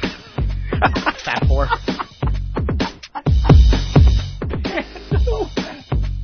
I'm hearing you! So, when you gonna take me for a ride in your car with a green car with my caseworker? Oh, Olivia, huh? Yeah, it's Olivia. She's pretty and she's nice. Oh, that's a house where me and Eugene live. I think he's a jerk. You think he's a jerk, Rick? I don't think he's a jerk. I think he's a little impatient. Yeah, well, he put up that sign in the bathroom that says only employees can use it. That didn't stop you, though, did it? No, because I'm a person, and it's just a bathroom. If I use it, I don't think I'm hurting anybody. Yeah. That's great. Employees work all day. Sometimes I go in there and I don't have to go to the bathroom just to wash my hands and make them mad. Just to wash my hands. How stupid can one person be? Sometimes I just wash my hands. You work hard and that dummy walks in and takes one of her retard dumps. There's gum and pennies in it. Little shards of glass and fur.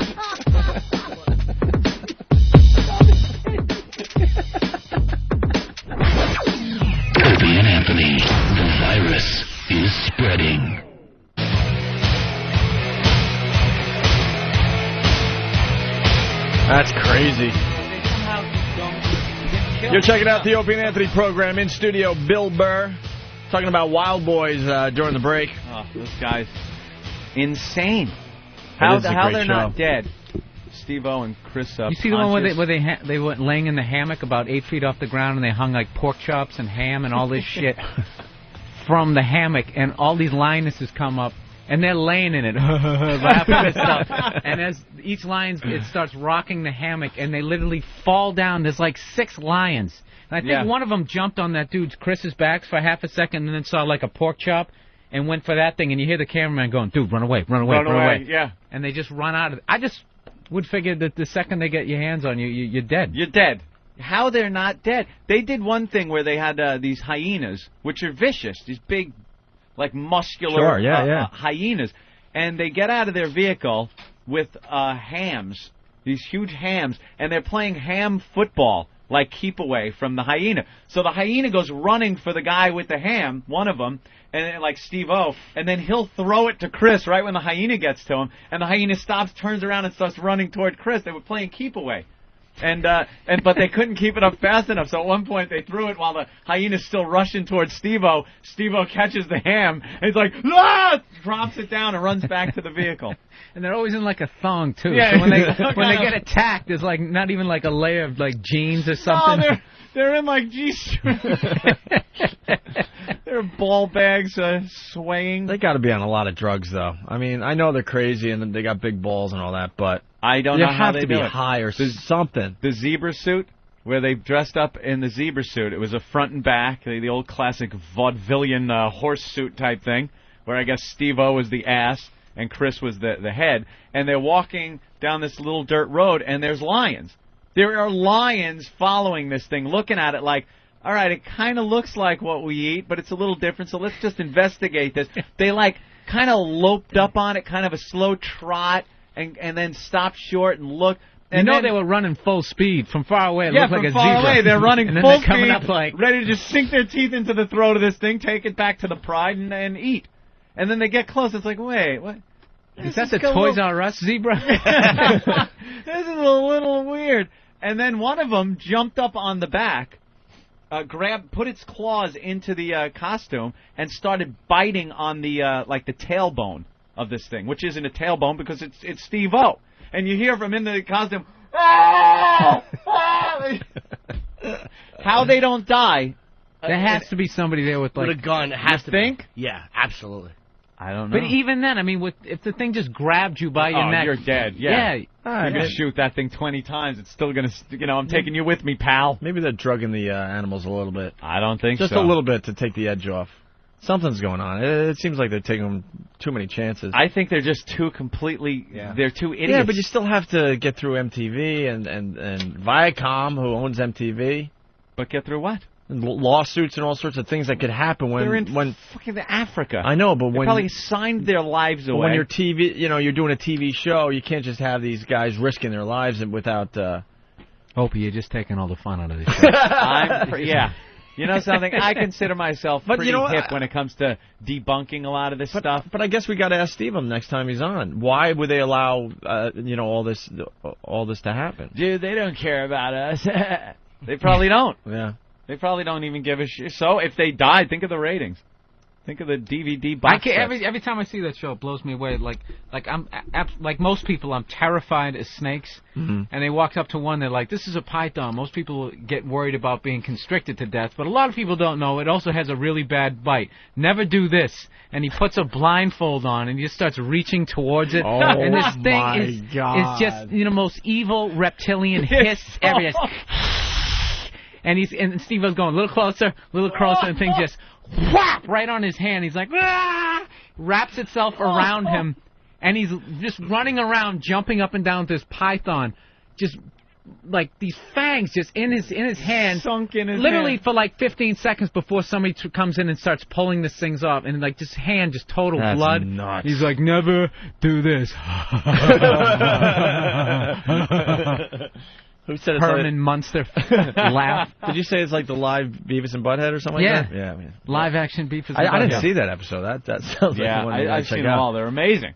Well, it's like it blows away your childhood memories of Mutual of Omaha's Wild Kingdom. Yeah. Well, that's out on DVD now, the Wild Boys first season, whatever. All right, we got to play this audio. Yes.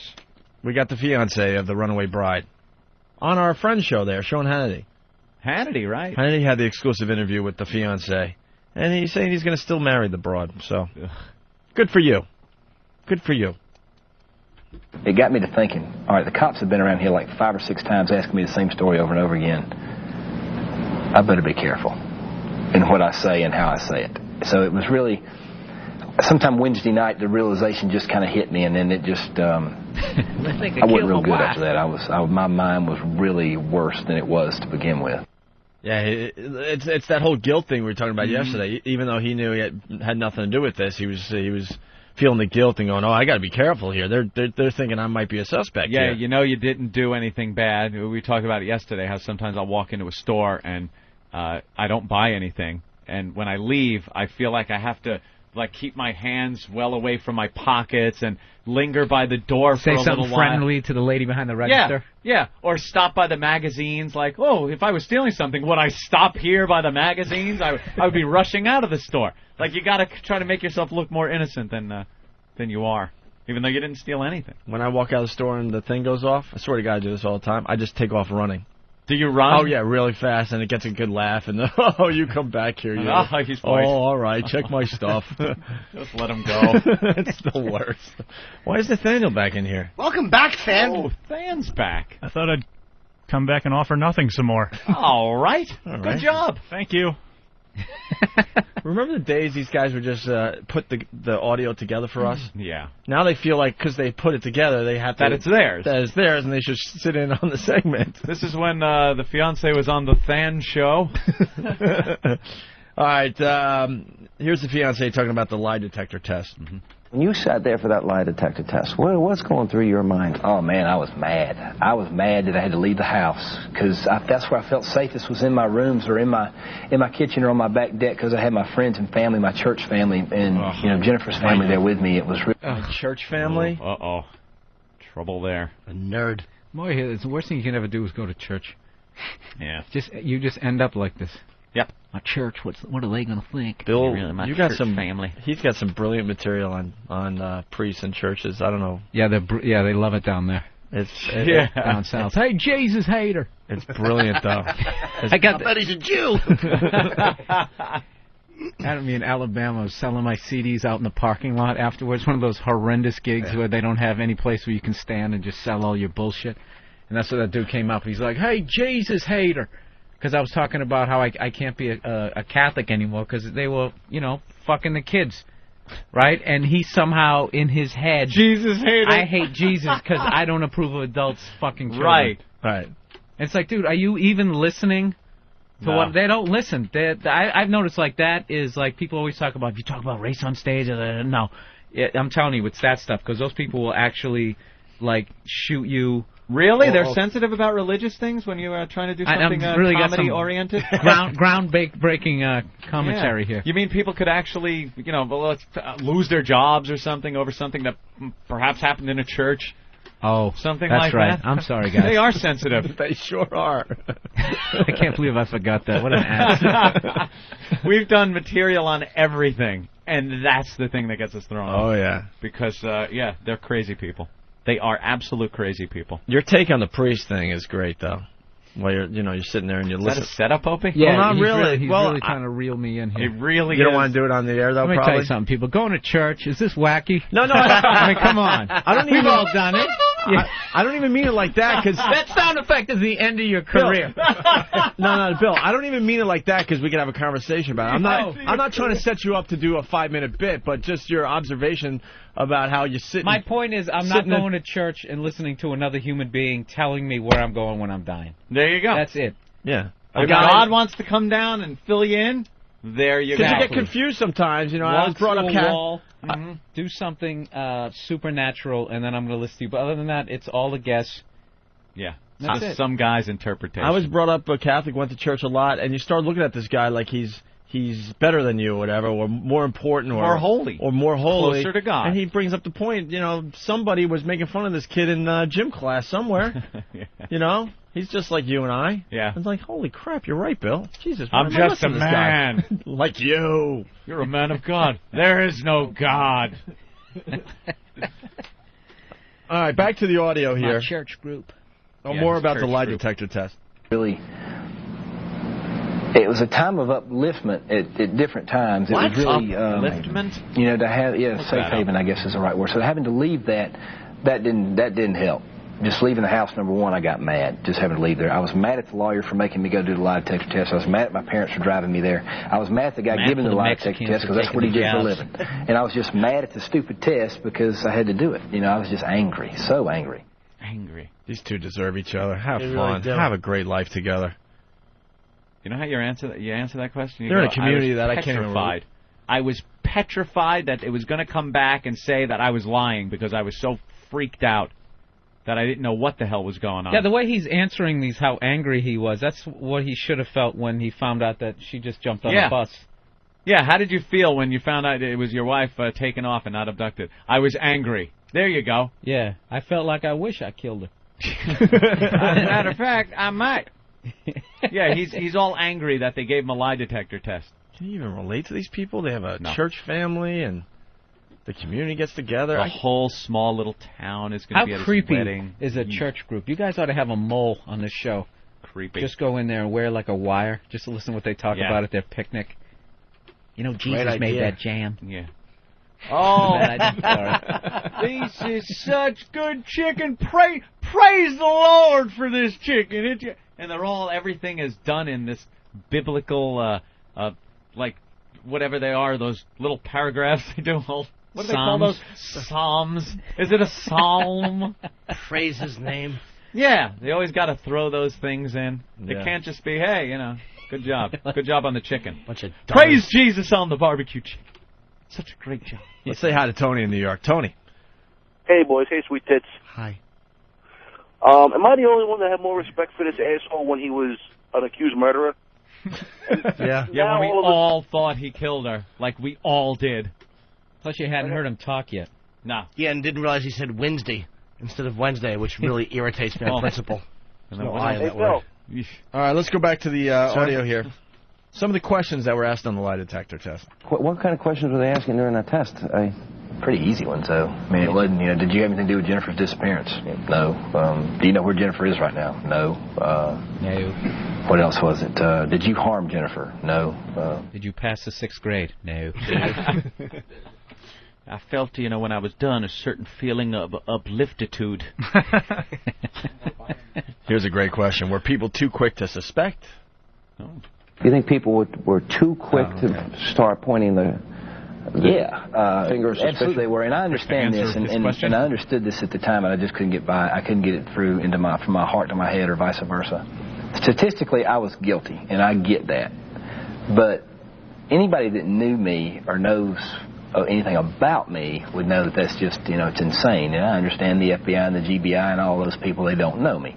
But if they talked to anybody that was around me, they'd have to get some sense to know that, of course we need to look at him, but maybe we need to focus somewhere else. Please, slow down. They thought that all Scott Peterson's family and in-laws and everything were right behind him saying what a great guy he is and there's no way he did it. That other buffoon that shot his wife in the head while she was sleeping, saying that he was going to go off to college back east. Same thing. Both sides of the family. This is a wonderful guy. They have a wonderful life together, loving, blah, blah, blah. The people that know you are the last people that have an accurate representation of what you're all about and if you have the potential of doing something like this. The last people. You know who knows? The cops. The isn't FBI. It like most of the time it's somebody you know? Yeah. And when a wife disappears or a fiance, girlfriend, you always look at the husband or boyfriend because it's usually them that's taken him away or killed him or something. And the cops know it. The people that are closest to you, they're the most oblivious to the whole thing. People that know me, they are the ones that knew. They're the ones that have it wrong usually. I'm so terrified of going to jail. Even if I didn't do it, I would flunk the lie detector test. That's what I feel like, too. Talking about yesterday. That's my whole guilt thing. Yeah. I would do the same thing. Do you know about her disappearance? No. I just really think I'm going to get raped. Yeah, you're thinking, how do you take a lie detector test going up and down? Blood's pumping. Jim Norton, everybody. Thinking about it. Yeah, prison is that's just the worst thing that could possibly happen. And there you are, all of a sudden your wife takes off like this, puts you in this situation where you're like, holy shit, they could put me in prison for this. What if she did disappear somewhere? She goes off on this lark, someone takes her out into the desert. I mean, it was a lark, Jimmy. I usually hate that word, but this is perfect. It was a lark. I just picture a lark with your arms flailing around as you're running off somewhere. It's a lark. You're just flailing. You can't stroll away as you're on a lark. And then she ends up dead in the desert. They never find her. And there have been trials and convictions without bodies, you know? True. All of a sudden, now this guy's got to defend himself knowing he didn't do it. How awful is that to go to jail without having had the satisfaction of watching those ugly bug eyes finally close for one final time? Kind of pop out. Imagine how big they'd get if you choked her. They'd probably get small. Oh, how disappointing. Look, they're getting smaller. Oh, for Pete's sake. Punch her in the stomach and watch. Oh, there they go. Jesus told me to do this. Yeah. How awful is this marriage going to be? For the next 30 years, every argument is going to end with, you ran off to Vegas with a Puerto Rican, you whore. That's the closer of every argument. You were out drinking. You ran to Vegas with a Puerto Rican whore. I'll go to bed. Night. Will you be here in the morning, bitch? Sorry, I don't have foreskin and another white lady to take you out with.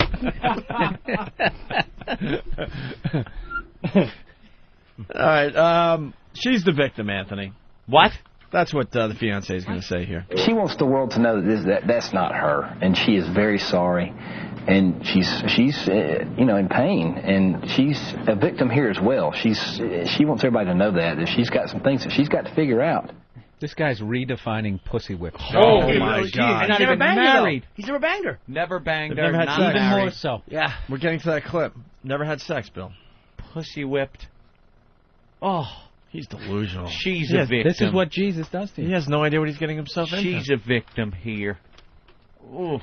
Forget about me almost being incarcerated. Yeah, lie detector tested. I was angry about that, I tell you. I think he's the good Christian, and she might have been dragged into this whole kind of lifestyle. And whore. Yeah, and I think she's starting to get freaked out by it, the whole church family and the community.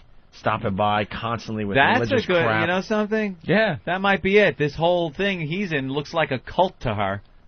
And she's so deeply tied up in it now that she just had to get the hell out of there. Yeah, the more you listen, the more you want to get on a bus and get away from that guy. And get away from this guy as quickly as possible.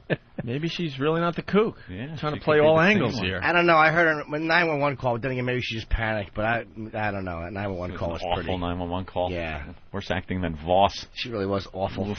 You ever see Voss and White Chicks Incorporated? Well, bad. No. Bad would have been 4 steps up. He was beyond downright awful. I saw Voss in the one with Louis Black, and Jim Norton, of course, is in that one. Rick Delgado. Rick Delgado. Oh, the gynecologist. Was it the gynecologist? Yes. No, or was it the one where they had sex with the mob guy's daughter? That's the gynecologist. That is the gynecologist. Well, I'm in that scene too, where Voss comes up and him and Rick Delgado are like trying to figure out if they're police officers. Voss is so bad. Hold on a minute. It's so weird you just mentioned that. I'm serious. I've been emailing back and forth with Adam Dubin, who directed the movie. Mm-hmm. He's got an outtake reel that he's FedExing to us. We should have tomorrow. My God!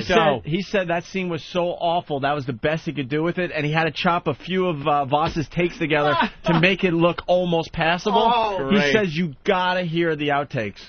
So what we need, Eric, is the actual scene. So we'll play the scene and then we'll play the outtakes. Hopefully tomorrow we should have it. Great. Out of nowhere, Adam Dubin says you want to throw Voss under the bus. I was going through some outtakes, and you guys gotta play this on the show.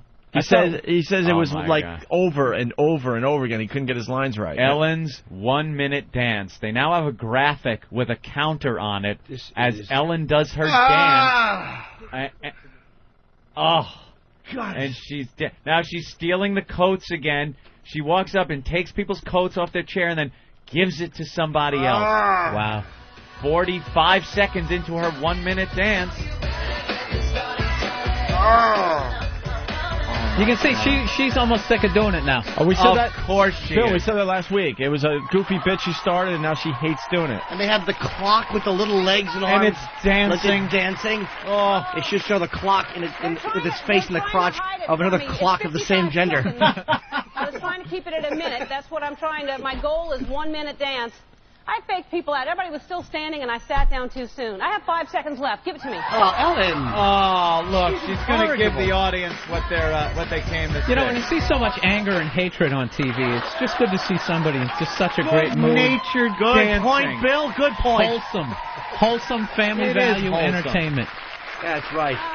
Still got pussy juice on the side of her face. got With your coworkers or your friends. Oh, that's great. Hey, Ellen, how was that Subway sandwich? What are you talking about? Forget it. But we're going to be doing that. I'm not going to be able to see it. But Did you get the Italian with everything on it? Ellen, you got a little glaze. We're going to be right back. Our first guest today. Oh, it's just awful. See her arch her back like a cat and spit a big hairball of pubes up on that carpet. And those fucking Midwestern hens dancing and clapping along with her. They love it. Yuck. She touched my coat. They get in. They're probably standing on the line talking to each other. You're going to dance when Ellen dances? Oh, of course. I'm dancing when Ellen dances. It's going to be a riot. Oh, it's going to be great. They're all out of step and clapping and looking at the camera. And Fatzos. We're going to add another comedian to the discussion here, Anthony. Ooh. Very funny guy, Bill Dwyer. Bill? Comic smorgasbord. Good word. Hey, Bill? I'm here. What? Hello, Bill. Hello, Bill. What's up? Got me on the satellite already? Yeah, we got Opie, we got Anthony, we got Jim Norton, and we got Bill Burr. Norton. What's up, buddy? Norton, go back. How are you, man? Norton and I have done failed pilots together. Oh, yeah, what was that we did together? Norton, couch potato video for VH1. That's right. Holy Couch Norton. potato video. It was awful. Me and Florentine were roommates. And Bill, what did you do in that? You were married to what? I was married to something. I can't remember. Girl, right. How does a pilot delightful, fail on VH1? It was Yeah, horrendous. really. Doesn't everything just go to You air? seen what they take? It was awful. I can't. Yeah, it's like VH1's only failed pilot. Everything else. Everything else makes it went on the air. It was brutal. I do remember that. Me and Norton, they were like, no, this just isn't going to make it. You work with everybody, Jimmy. Every comedian that comes in, Jim did some kind of pilot with. Something that failed. I've been involved in every career failure of every comic. Jim was on the failed pilot for I Love the Colors for VH1. There a bunch of people sitting around going, yeah, Red. I remember Red. Oh, yeah, I saw a stop sign yesterday. It was red. Christ almighty. It was funny when McLean Stevenson came in last week and we talked about my days on Hello, Larry. Oh, my God, that's a good one. You know, And the VH1... spin-off, Hello, Larry Holmes. Went nowhere. What's up, Bill? VH1's doing another I Love the 70s and 80s. Yeah. They sent me a fax. They're so out of shit to talk about. They were like, do you remember that movie Airport? Do you remember all those one-liners George Kennedy had? And I'm like, no, I don't. I actually canceled it. They would literally, at this point, they're listing them. I was like, I would have to do research. That was a huge hit for VH1, but haven't they run out of years by now? Yeah. I mean, stop. Yeah. I love the 80s returns, and at that point they were like, you remember what would you do for a Klondike bar? Oh, it's great. Yeah. It's over. One of the staples of the 80s. How about the fact that they're doing I Love the 90s? And, of course, I'm doing them, too. But, I remember one of the I Love the 90s things. It was like, Frasier. Remember Frasier? It's like, yeah, I remember watching the season finale just last night. Yeah, you start getting to, the early 90s you can get away with, but you start getting to 99, it's like, yeah, I do remember that. It's still affecting me. Coming up, the new show I loved, March 2005. Yeah. Well, best week ever. They do that. Yep. Best week ever. They do a whole thing just like those shows, but on the past week. Hey, we even got rooked into Best Week Ever. I know. Thank God they used one clip. We had a little cameo in that. Ooh. We are so eager to just do things. Not really. So yes, eager to get really. your mug on TV, aren't you? You know what it is? Somebody starts yapping to you about this stuff, and you're like, it sounds like a good idea. I watched the show, I stop on it and watch. Prove my Q rating. Yeah, let me go on and we'll check. And then they hand you these papers, and you're like, yeah, say this, do this, comment about this. Well, I don't know what to... Yeah, well, and if then you you don't... get the week that Terry Schiavo died. Best week ever. Thumbs up for Terry Schiavo. I remember when Terry Schiavo died. Yeah, that was funny. Yeah. Dude, they got me for the VH1 year-end clips thing. Yeah. And everything I said was just uncalled for. Oh, she's a pig. She should drop dead. They use like nothing. They show like one pan of me smiling, and that was my appearance. Yeah, that was Did they pay you for it, Jimmy? You know what? I don't know, but I don't think I'll do them for free anymore because they're awful. Yeah. I don't think I got paid. The VH1 doesn't pay anything. Yeah, a lot of them you do for free. It's exposure. Yeah, they never use your clips. They always use what's that guy's name that they always use? Not Michael Ian Black and then the other guy. They use the guy that you got pissed... yeah, Hal Sparks. Hal Sparks. Oh, he's terrific. The guy that, he got pissed off at Jimmy. Yeah, he got mad at me on Tough Crowd because I fucking did the door trick on him, and he's a fucking baby. What, he was on Tough Crowd? We did it together, and I would do this thing in the dressing room where I would do it to everybody, where I'm standing at the door, and I would just do it to show off with, like, Patrice and Dumb Keith, and I would ask them a question, and when they start answering it, I slam the door in mid-sentence. And I fucking got everybody with that. And, of course, guys like Stephen Colbert laughed because he's a funny guy. But Hal was like, I just don't see the joke in it. Of course you don't, because you're not funny, stupid. Of course you don't see the joke in it. Sorry I'm not traipsing around pretending to be a homosexual. Fucking zilch. I love stuff like that. You know what I love to do when somebody gives me a business card? I just rip it in half right in front of them. And then I get another one. Dude, I am banned. I can't get a gig in the DC Improv because some guy that's close to the owner came to the Stretch Factory one time, and just to goof off, he gave me a card, and I ripped it up and threw it on the floor. And he's like, what are you doing? I'm like, come on, man, I'm just joking. Let me have one. He gave me the next one, ripped it up, threw it on the floor, and I cannot get a gig in the fucking DC Improv.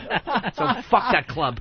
Oh, that is a scumbaggy thing to do. But it's a goof. It's like you're in comedy and you don't get that? Of Come course. on. I would fucking howl if somebody did that to me. Boy, You sound like that doing the right stuff. It was a glitch. The hatch blew. It was a lark. You screwed the pooch, Gus. I don't even know who he means, and I just know I sound like an ass. That's funny. Bill, we didn't want you to wait, but we're in the middle of playing the audio of the fiancé of the runaway bride. Oh, that poor sap. He's forgiven her, though, which is sweet. Yeah, well, yeah, that's about where we're getting to here. Here's a clip where he's basically saying he still loves her. Listen to this. Hopefully you can hear it on the phone. Do you still love her? Absolutely. Yeah, I just because we haven't walked down the aisle, just because we haven't stood in front of the 500 people and said our I do's, my commitment before God to her was the day I bought that ring and put it on her finger. Just because you almost drove across and I'm not backing down from that now. Big talker. Big talker. What an ass. He doesn't even realize he can get out of this now. I made my commitment. Before God. Before God. When I gave her the ring. Ugh. Yeah, I don't know if God recognizes rings. Hey, well, at least she was trying to take it easy on him, I mean, most girls just go, hey, why don't you go fuck yourself? But she goes, you know what, I'm going to get on a bus and go to Las Vegas, and then I'm going to double back to Albuquerque.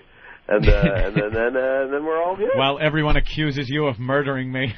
Yeah, but she saved him the embarrassment of being left at the altar. Hey, Scott Peterson has really made it tough for us married guys who actually wanted a rowboat for Christmas.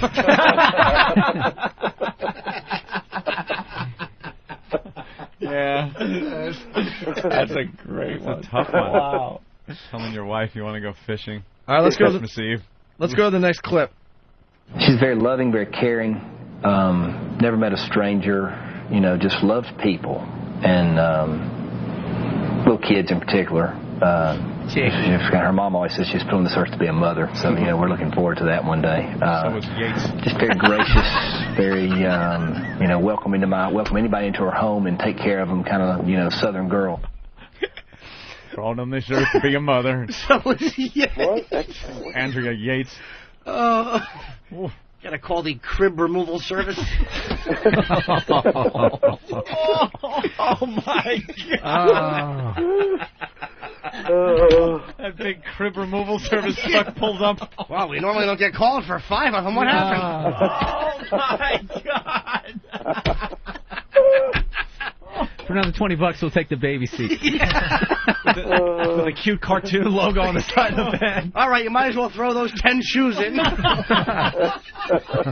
Oh my God, you're the worst. Oh, that's great.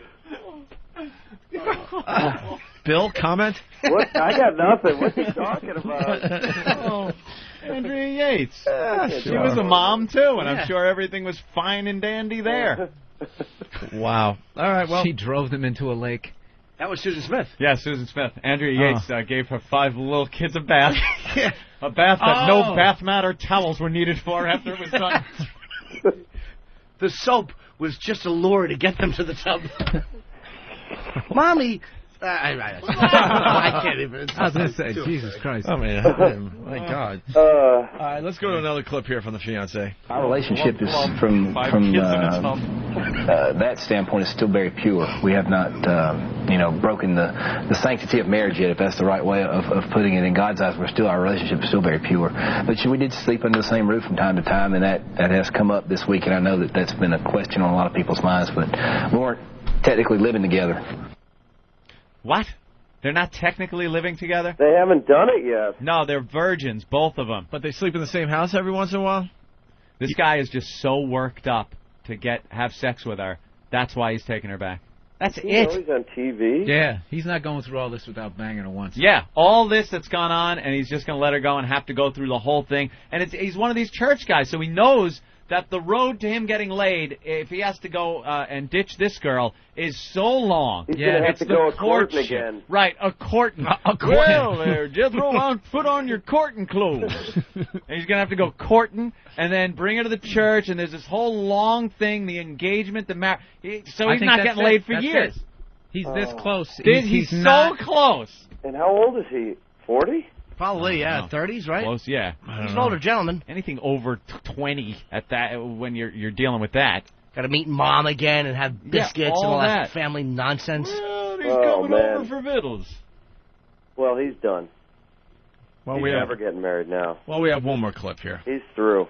You have no doubt in your mind you want to still get married. Yeah. In other words. Absolutely. Yeah. I mean, I think we need some things need to happen first, and we need to talk about a few things, and she needs some treatments, if for lack of a better word. Treatment. What they call would you worry that this would be an indicator how she may deal with stressful situations, which we all know will come up in the course of a marriage? Right.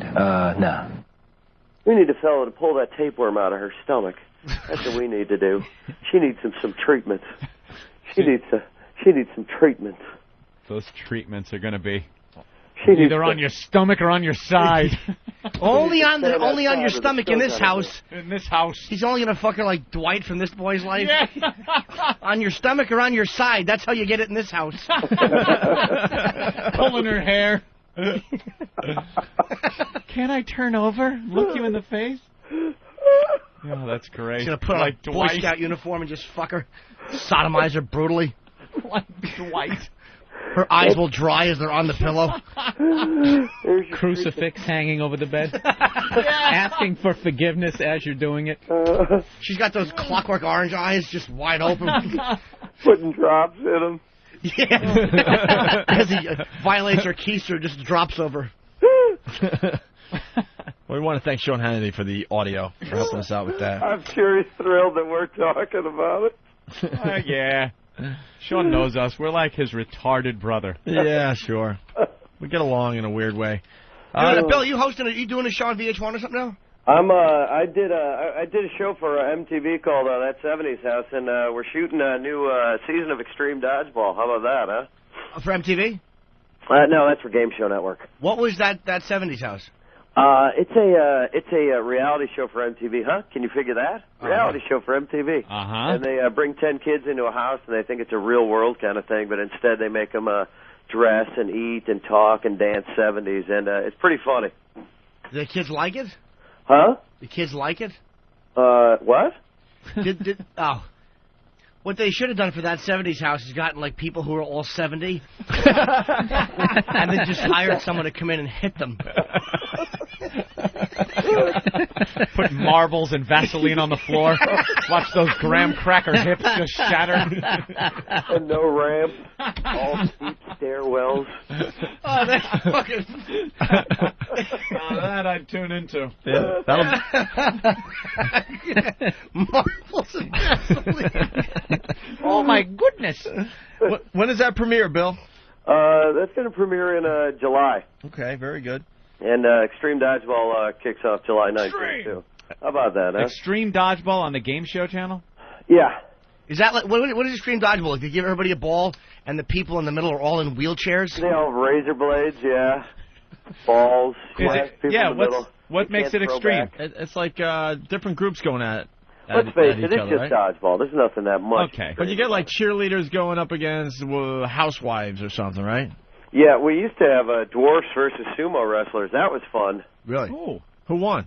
Huh? Who won? I think it wasn't the dwarfs, it was jockeys. But, dwarfs. I'd give it to the jockeys, the smaller target. I think the jockeys actually did win that one. Nimble. Yeah, nimble. Yeah, they can still move around. Do you use the classic red dodgeball? We do. I love that one when you got hit in the head and it made that sound. When somebody gets hit in the mug. Ow. Nothing worse than turning your back during dodgeball for that split second where you turned around and you're like, oh, I know. All right, I'll turn around now. No, I know I'm going to get in the face. I'll wait. Now. Boom! Right in the face. It didn't matter. The second you turn back around, that dodgeball was 2 inches from your face. Except we played the circular dodgeball, so there was no turning. No turning, so your back's always to the wall. Baby. Never heard that. It was Dodgeball in the round. Humperdinck concert. No, Yeah. it was always in the gymnasium. Yeah, we were in the round. They put us in a circle. On the wooden floor. We slowly grew tighter and tighter. God. Accordion doors that only opened up for the special square dancing treat to see the girls. Oh, yeah. You slide on your knee. Get that little puff of smoke and that smell of burning flesh.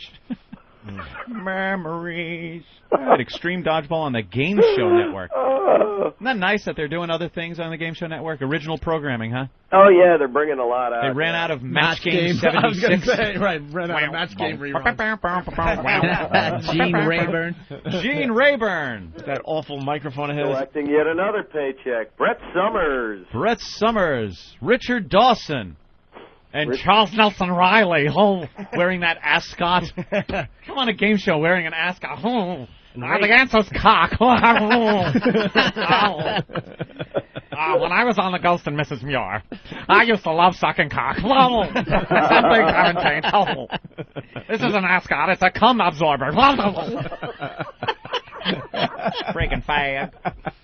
Charles Nelson Riley. You could just be so flamboyantly gay back then, and no one even called you on it. You know? Who was that? The center square on Paul Lynn. Paul Lynn. They were the go-to guys. Fag of fags. You were supposed to look the other way. Yeah. You didn't question You weren't it. even supposed to look the other way. You weren't even supposed to think that he was gay. Right. He was silly. He was just silly and goofy and, flamboyant. That's all. Because if he was gay, I want him off my goddamn television. I'm middle America. This is a very high-rated show, this tic-tac-toe on TV thing. I don't need a gay guy. I didn't know he was gay. I was a You kid didn't? watching. I didn't know. When I was a kid, I didn't either. Doing anal nitrate poppers and getting fucked in the ass. Who? Paul Lynn. Is that how he died? Yeah, he was doing some kind of poppers. Paul Lynn. Amyl nitrate. No, he did that strangulation orgasm thing. Really? Yeah, because I went on that the Graveline tour in Auto LA. asphyxia. Yeah, audio asphyxia. Yeah. Oh, yeah, because that Graveline tour, yeah. Have you? Did you ever do that? No. Oh, my God, it was great. You know they got their facts right.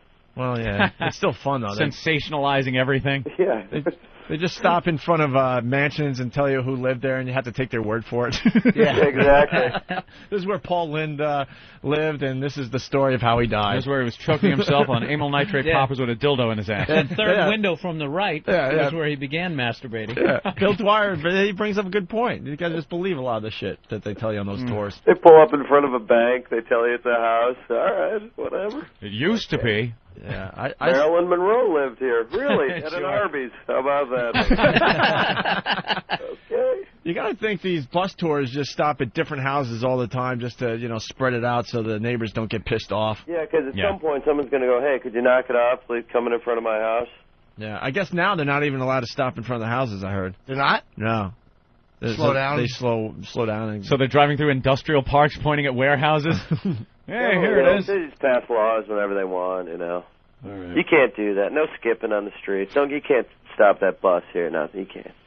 That's Beverly Hills. But All right. Hey, Bill, you have anything else today?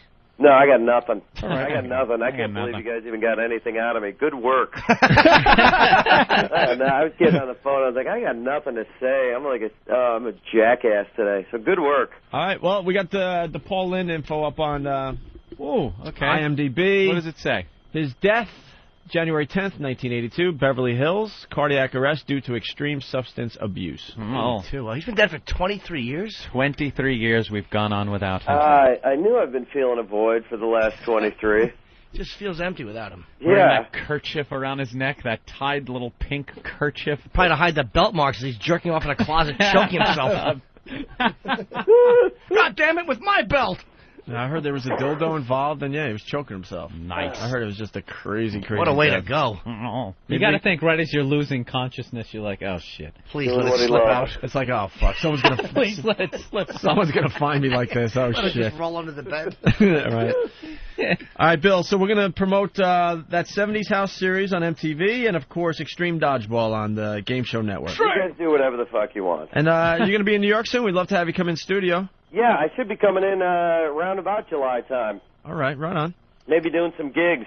Norton! You'd be good to see again, man. I haven't seen you in a king's age. I know. What the hell that It's been a means. long I forgot all about couch potato roast until you said that. Oh, really? Well, if you still got it on your comp reel like I do, then, it's a big part of your life. I think I still do have it at home. I'll bring it in. It's just awful from what I remember. Oh, it's tedious. It's hellish. Oh, I'm telling you. It's fairly bad. Well, you know what? The one we did, I think you were in the first one, was actually better than the one they made us reshoot in Los Angeles. You shot in New York, right? No, I shot in L.A. Oh, okay, that was the So truly mine was awful even one. worse? Okay. Yeah. The first one was really? actually a little bit better. All right, now we found another site about Paul Lynde's death. Could you? Yeah, it starts there. All right. Paul Lynde was found dead in his West Hollywood home, in bed, naked with a bottle of poppers. Yep. Amyl nitrate. Amyl nitrate inhalant used to enhance sex. That was lying nearby.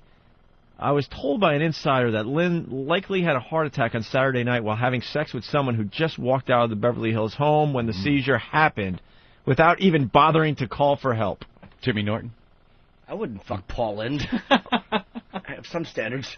Yeah, maybe, prostitutes, maybe they don't feel like hanging out when something goes down. Wow. I got a couple of people here from Whackbag, a couple of the geniuses saying it's autoerotic asphyxiation, Professor Ant. It's also called autoerotic asphyxia, you douchebag. That's what I was saying, ass fuck. Nice. Thank you. Sometimes they try to question me. Man, you can't argue with you. Yeah, Couple of them. We're in a war with our fans, Bill. Our fans are a bunch of jackasses. You throw down the ass fuck, argument over. We're trying to protect our integrity. Every day on this show, we have to yell back at them. You mispronounce one word and they go nuts. There's a whole thread on a message board about it. Asphyxia or asphyxiation. All right. Well, Bill, it's always a pleasure. We'd love to see you live in the studio. All right, I'll be there. Oh, cool. You got a website, too? I'm promising. BillDwyer.com, and it's not up yet because I'm a jackass Yeah, again. you're like the last guy. What's up? I know, I got what no the web hell is presence that? At all. MCs have Yahoo websites. address. Yeah, I know. All right. Well, in the meantime, go to AskCave.com. Yeah. And click on the Bill Dwyer icon. Yeah, right. All right, Bill, thank you. See you, buddy. All right, guys, see you later. There we go, Bill Dwyer. Bill's cool. We had fun with him when he actually came in. Yeah. He came into the studio when we were at NEW. And funny guy. Very funny. Mike in Chicago. Mike? Hey, guys. I got a story for you that's going to make Andrea Yates look like an amateur. All right.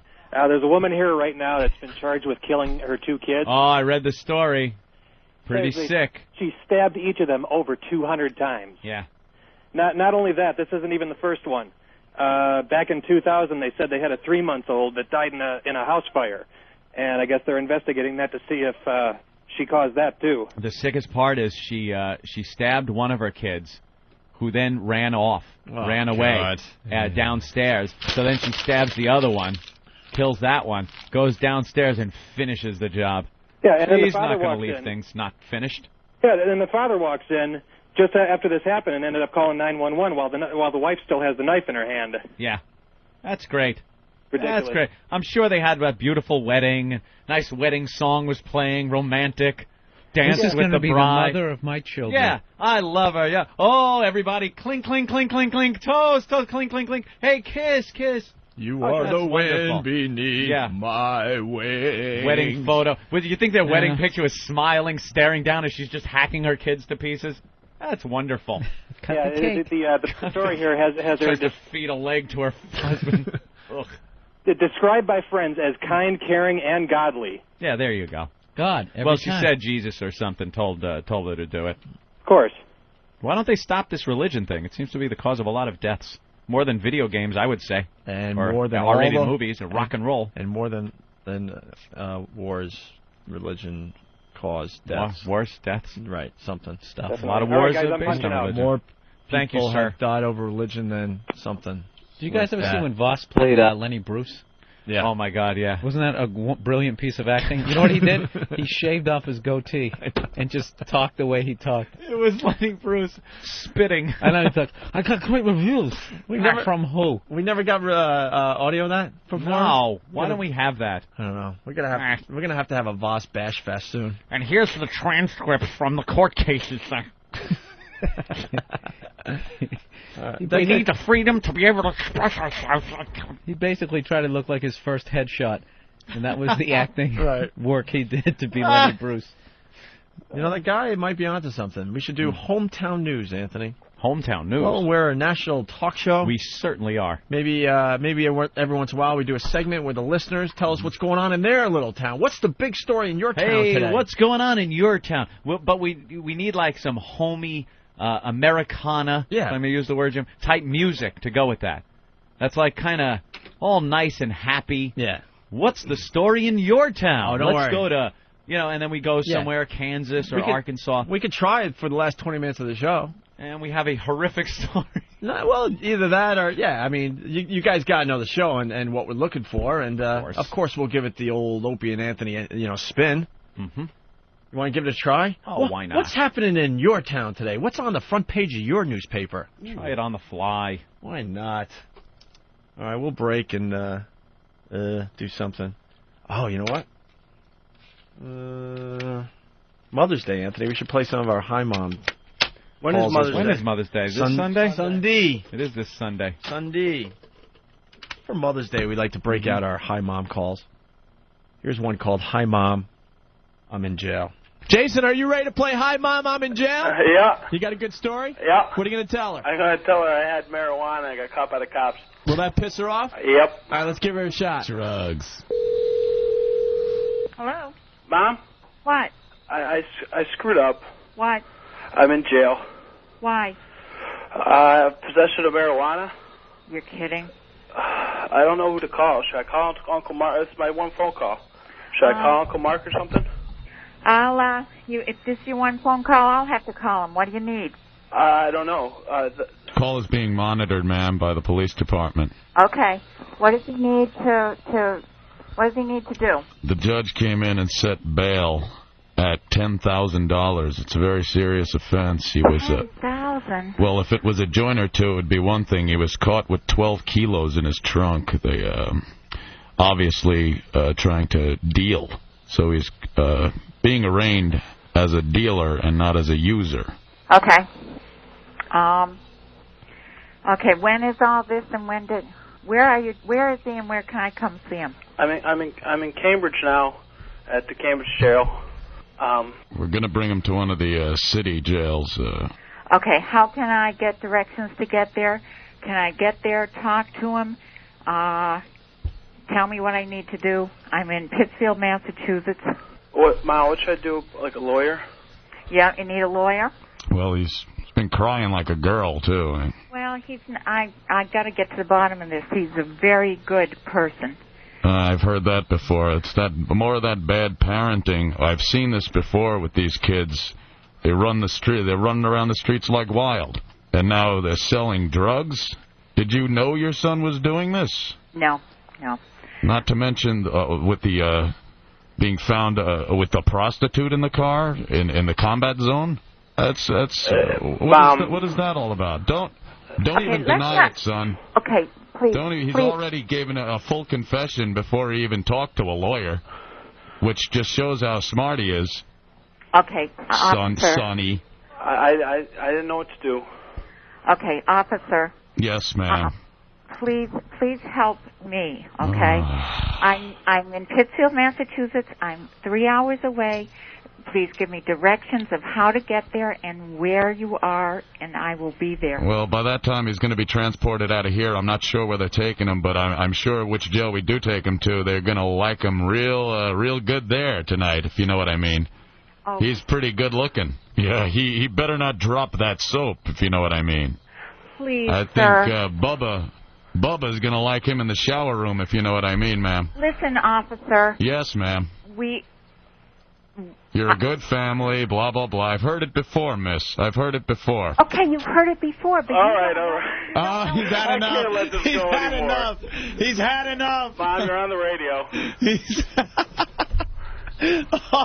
Oh, my goodness. Mom? He couldn't take it anymore. Mom? What? You're on the radio. Huh? It's the joke. Oh, Jason.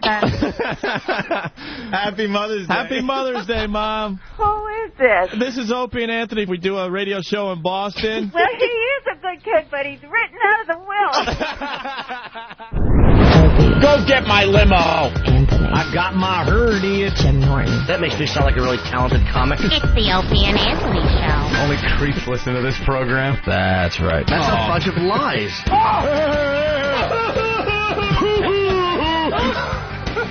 Sit down and put on your laughing hats. In time for the Opie and Anthony Show.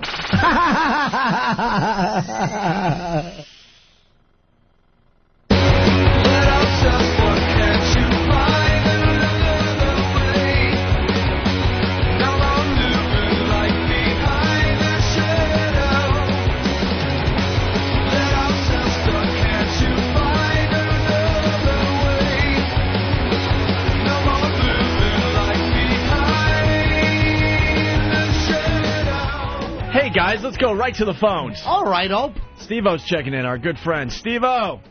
Yeah, dude. What's up, man? We got into a pretty good discussion about Wild Boys. Tell me about it. Yeah. Well, we were talking about how completely insane both of you are, but we know that. We just want to know because Opie was saying he thinks that perhaps the animals are either drugged or there's a guy standing there with a gun to make sure you two idiots don't get killed. Nah, neither of the above, man. That's what I said. But how are they protecting you? We understand I said they're you guys giving are you. insane. I said they're giving you much too much credit. You're complete idiots, both of you, and you wouldn't even have somebody standing there to protect you. Yeah, well, I don't know. Like, they just make sure we sign our lives away is really the secret. That's what I said. See, sign the lives away. All right. Dude, so we're in Thailand now, dude. You're in Thailand? It's almost 10 p.m. In Thailand? Yeah, and they made these really, really creepy faggots dressed up as women, and I got very grouchy. Dress you up like what? Women. Turns out that some of the most beautiful women in the world have penises. You're preaching to the choir, Steve. And I'm telling you that that's all I heard about Thailand was watch out for the chicks that got wieners. And then we get here and they bring us right to the frickin' cabaret. And they make us sit down in the makeup room with all these creepy faggots, dude. I'm still like... So my first day of filming, I wound up with a massive contusion on my right leg, torn ligaments in my left foot, and no reason to call myself a man. What happened? What happened? Yes. Come on. They took me to a Muay Thai boxing place, and I kicked the crap out of some dude. Thai boxing? Holy 17-year-old champion, my ass. No, I hurt my legs quite a bit. Yeah. I came out a winner. One of my favorite things on Jackass is when what's his name went in the ring with that chick boxer and took one punch. Yeah, old what's his name? He got his ass handed to him. Oh my God. Yeah. Steve, one of the greatest things we were talking about it that I saw you do so far was that goddamn zebra suit with the lions. How did you not die? Well, we had a lot of protective gear on, dude, if you didn't notice. Yeah, protective gear is great when a lion is sinking its teeth into your neck. Yeah, I mean, like I will, you know, like say there's nothing wrong with having foghorns and spray hoses, and that could help, you know, like I don't know.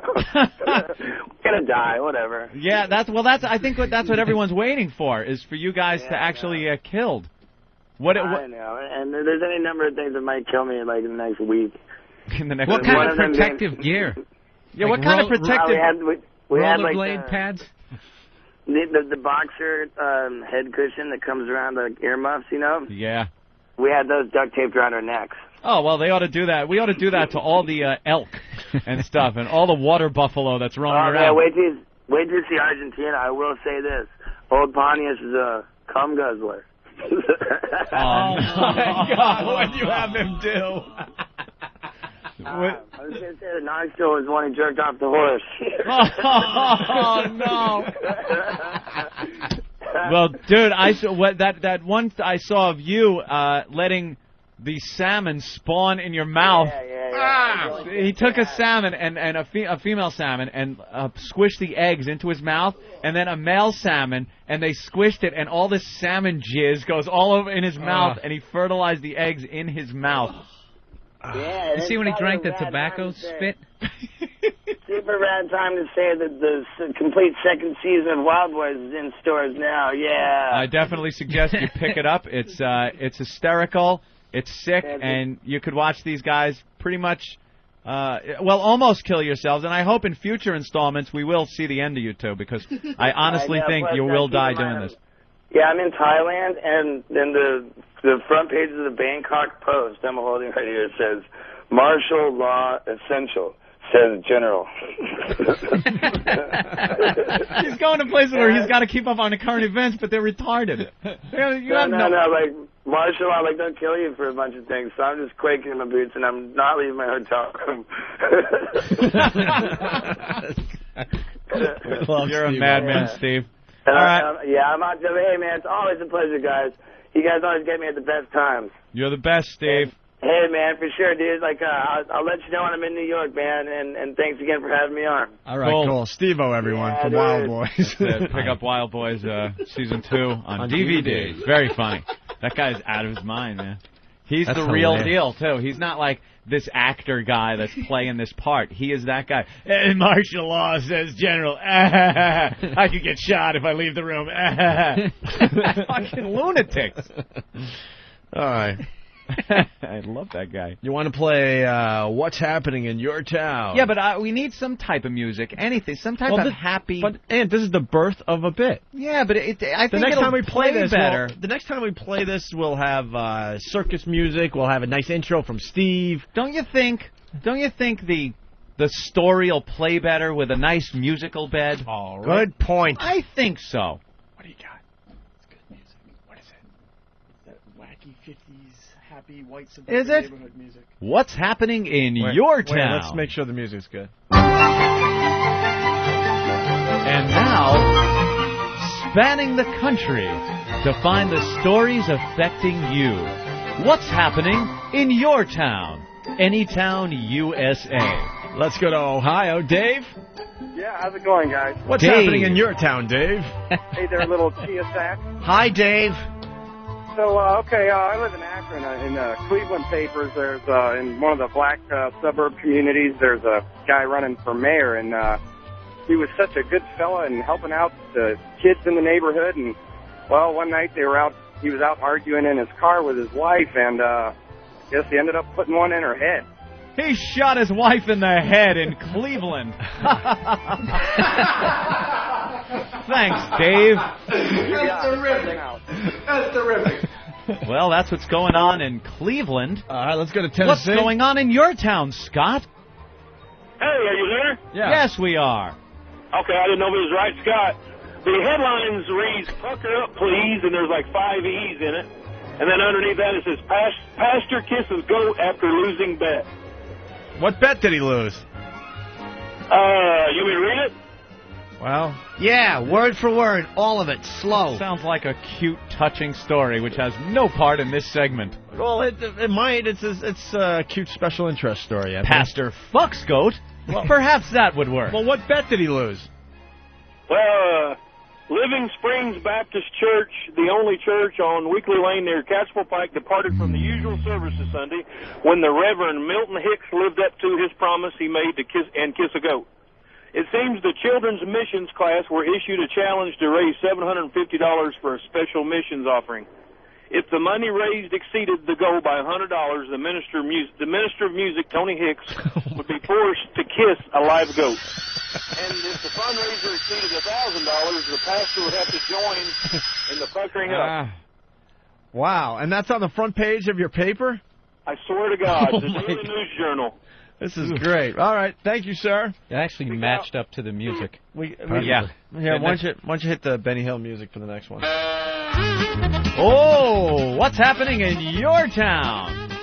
Let's go to Dave in Kansas. Dave? Hello? Yes, what's happening in your town, Dave? Well, we have a young boy who got in trouble for having paintballs all over his room, and he got those darn kids. He got kind of mad at his father and went and got the key to the gun cabinet and shot him in the face. He shot his dad in the face? with a shotgun. So, With a shotgun? All right. Fantastic. Thank you, Dave. Let's go to Fan Dick. Fan Dick, what's up? Hey, what's up, man? Headline in the Miami Sun Sentinel, judge grants abortion request to 13-year-old Palm Beach County girl. Fantastic. Abortion request to 13-year-old. Wow. Let's go to Rhode Island, Wayne. Good girl. Yeah. Hey, guys, what's going on? What's happening in your town, Wayne? Hey, remember that kid, that stupid idiot that killed the cop in Providence and jumped out the window? And got the crap beat out of him. Yep, well, correctional officer's mouth, he fractured his jaw, broke his eye socket, spit in another guy's face. Then yesterday, they're taking him to court, and the freaking idiot wouldn't let him shackle him, so they had to pepper spray him again. The guy's a moron. Anyway, I'm punching out. You know it's bombing when they throw in the editorial? That Yeah. guy's stupid. That guy's an idiot. That makes the story. That was the point of my story. Right. When are you guys going to help me? It's wacky. I love the callers that just are waiting for us to save them. Whack-zinerific, yeah. This is the only talk show where we don't save you. We're not going to save you. Because we could easily jump in and go and say something and get Yeah, back that to guy's mad. Yeah, that guy was a jerk. Yeah. You don't Golly understand. gee. We're rooting against you. Right. Always. We're hoping you Always. fail miserably with every call. Derek in Massachusetts. How you doing? What's up, Derek? Well, we got this guy who's trying to save his farmland for his cows. The government there is they're finding him $150,000 for his cows, for the farmland, and they're going to take his land from him. Well, this guy's got protests set up all over the place. He did a protest on the Boston Commons saying he wants to save his cows. He's got a protest going on downtown in front of the school now, and to save our cows, we can regrettably farm our land anymore because the government wants their money. Are there any other stories? Not really. This is a small town. Thank you. He goes, thank you. Sean in Philly, what's up? What's happening in your town, Sean? Well, there was two old ladies, and they were trying to get the cheap tickets to the matinee theater and tried to beat the train. And according to the paper, despite flashing lights, ring bells, the train horn, and shouts from horrified onlookers, they walked right in front and got hit by a train doing 70 miles an hour. That's terrific. That's terrific. Wonderful. Let's go to Wisconsin. Chuck, what's happening in your town? Hey, guys. Man in critical condition after falling off stool. A Hubertus man who fell off a bar stool while celebrating his 53rd birthday over the weekend was in critical condition Monday with head injuries, authorities said. He was knocked unconscious falling Sunday evening at the Whiskey River Tavern on Highway 175 in Hubertus. 53 years you make it, and you die in the Whiskey Tavern by falling off your stool. Drunken What an idiot. All right, let's go to another story from PA, Anthony Ray. All right. Yes, I mean, I got a hot teen bear attack in the Poconos over the weekend. Hot teen bear attack. With the hot teen, I guess two teenagers are up there, and a big bear attacked them, and one of the guys was stabbing the bear, and then the bear grabbed the girl and stripped her clothes, and I guess let her go after that, after she played dead. Smart bear. Yes. I think it was Strip the girl's clothes off. You think that's just the story they're telling? She's telling her parents. Goes into the woods with a couple of guys. And they take her clothes and It run. was a bear, I swear. Yeah. Hidden claw marks on her body. Well, and the bear raped me in the ass. Bear load on her back. Here's a story you can expect from Texas, Anthony. Let's go to Dwayne. Dwayne? Yeah. What's up, Dwayne? Hey, not too much, man. Hey, a 75-year-old man, he got caught. His niece walked in on him, caught him fucking the golden retriever, man. he was in full stride when she walked in, and then this was a second offense. So now they can't do nothing to him, but they're going to get him for indecent exposure. Indecent what, sir? Indecent exposure. Wow. You're Decent exposure. You're a mush-mouthed hillbilly. Hell yeah. All right, thank you. We're going back to Philly and talking to Josh. Josh, what's up? Yo, what's going on, guys? Hey. Got one out of Chester, PA. 3 swoogies took a little swimming pool, little plastic ones with a little slide on it that a 2-year-old would use. Took it out into the river to try to use it as a raft. Flipped it over. 2 of them were pulled out by somebody that was going by with a stick. 3rd one learned the hard lesson. Swoogies don't swim. Oh, my God. Jesus. I'm sorry for that. Let's go to Dugout Doug in VA Beach. Virginia Beach. Guys, Dateline, Virginia Beach, the hip of the Bible Belt. I got a jet flying over me. Isn't that nice? Yeah, perfect timing for your phone call. Isn't that wonderful? Rather than If it crashes, it'll be foreshadowing. All right, get it, Doug.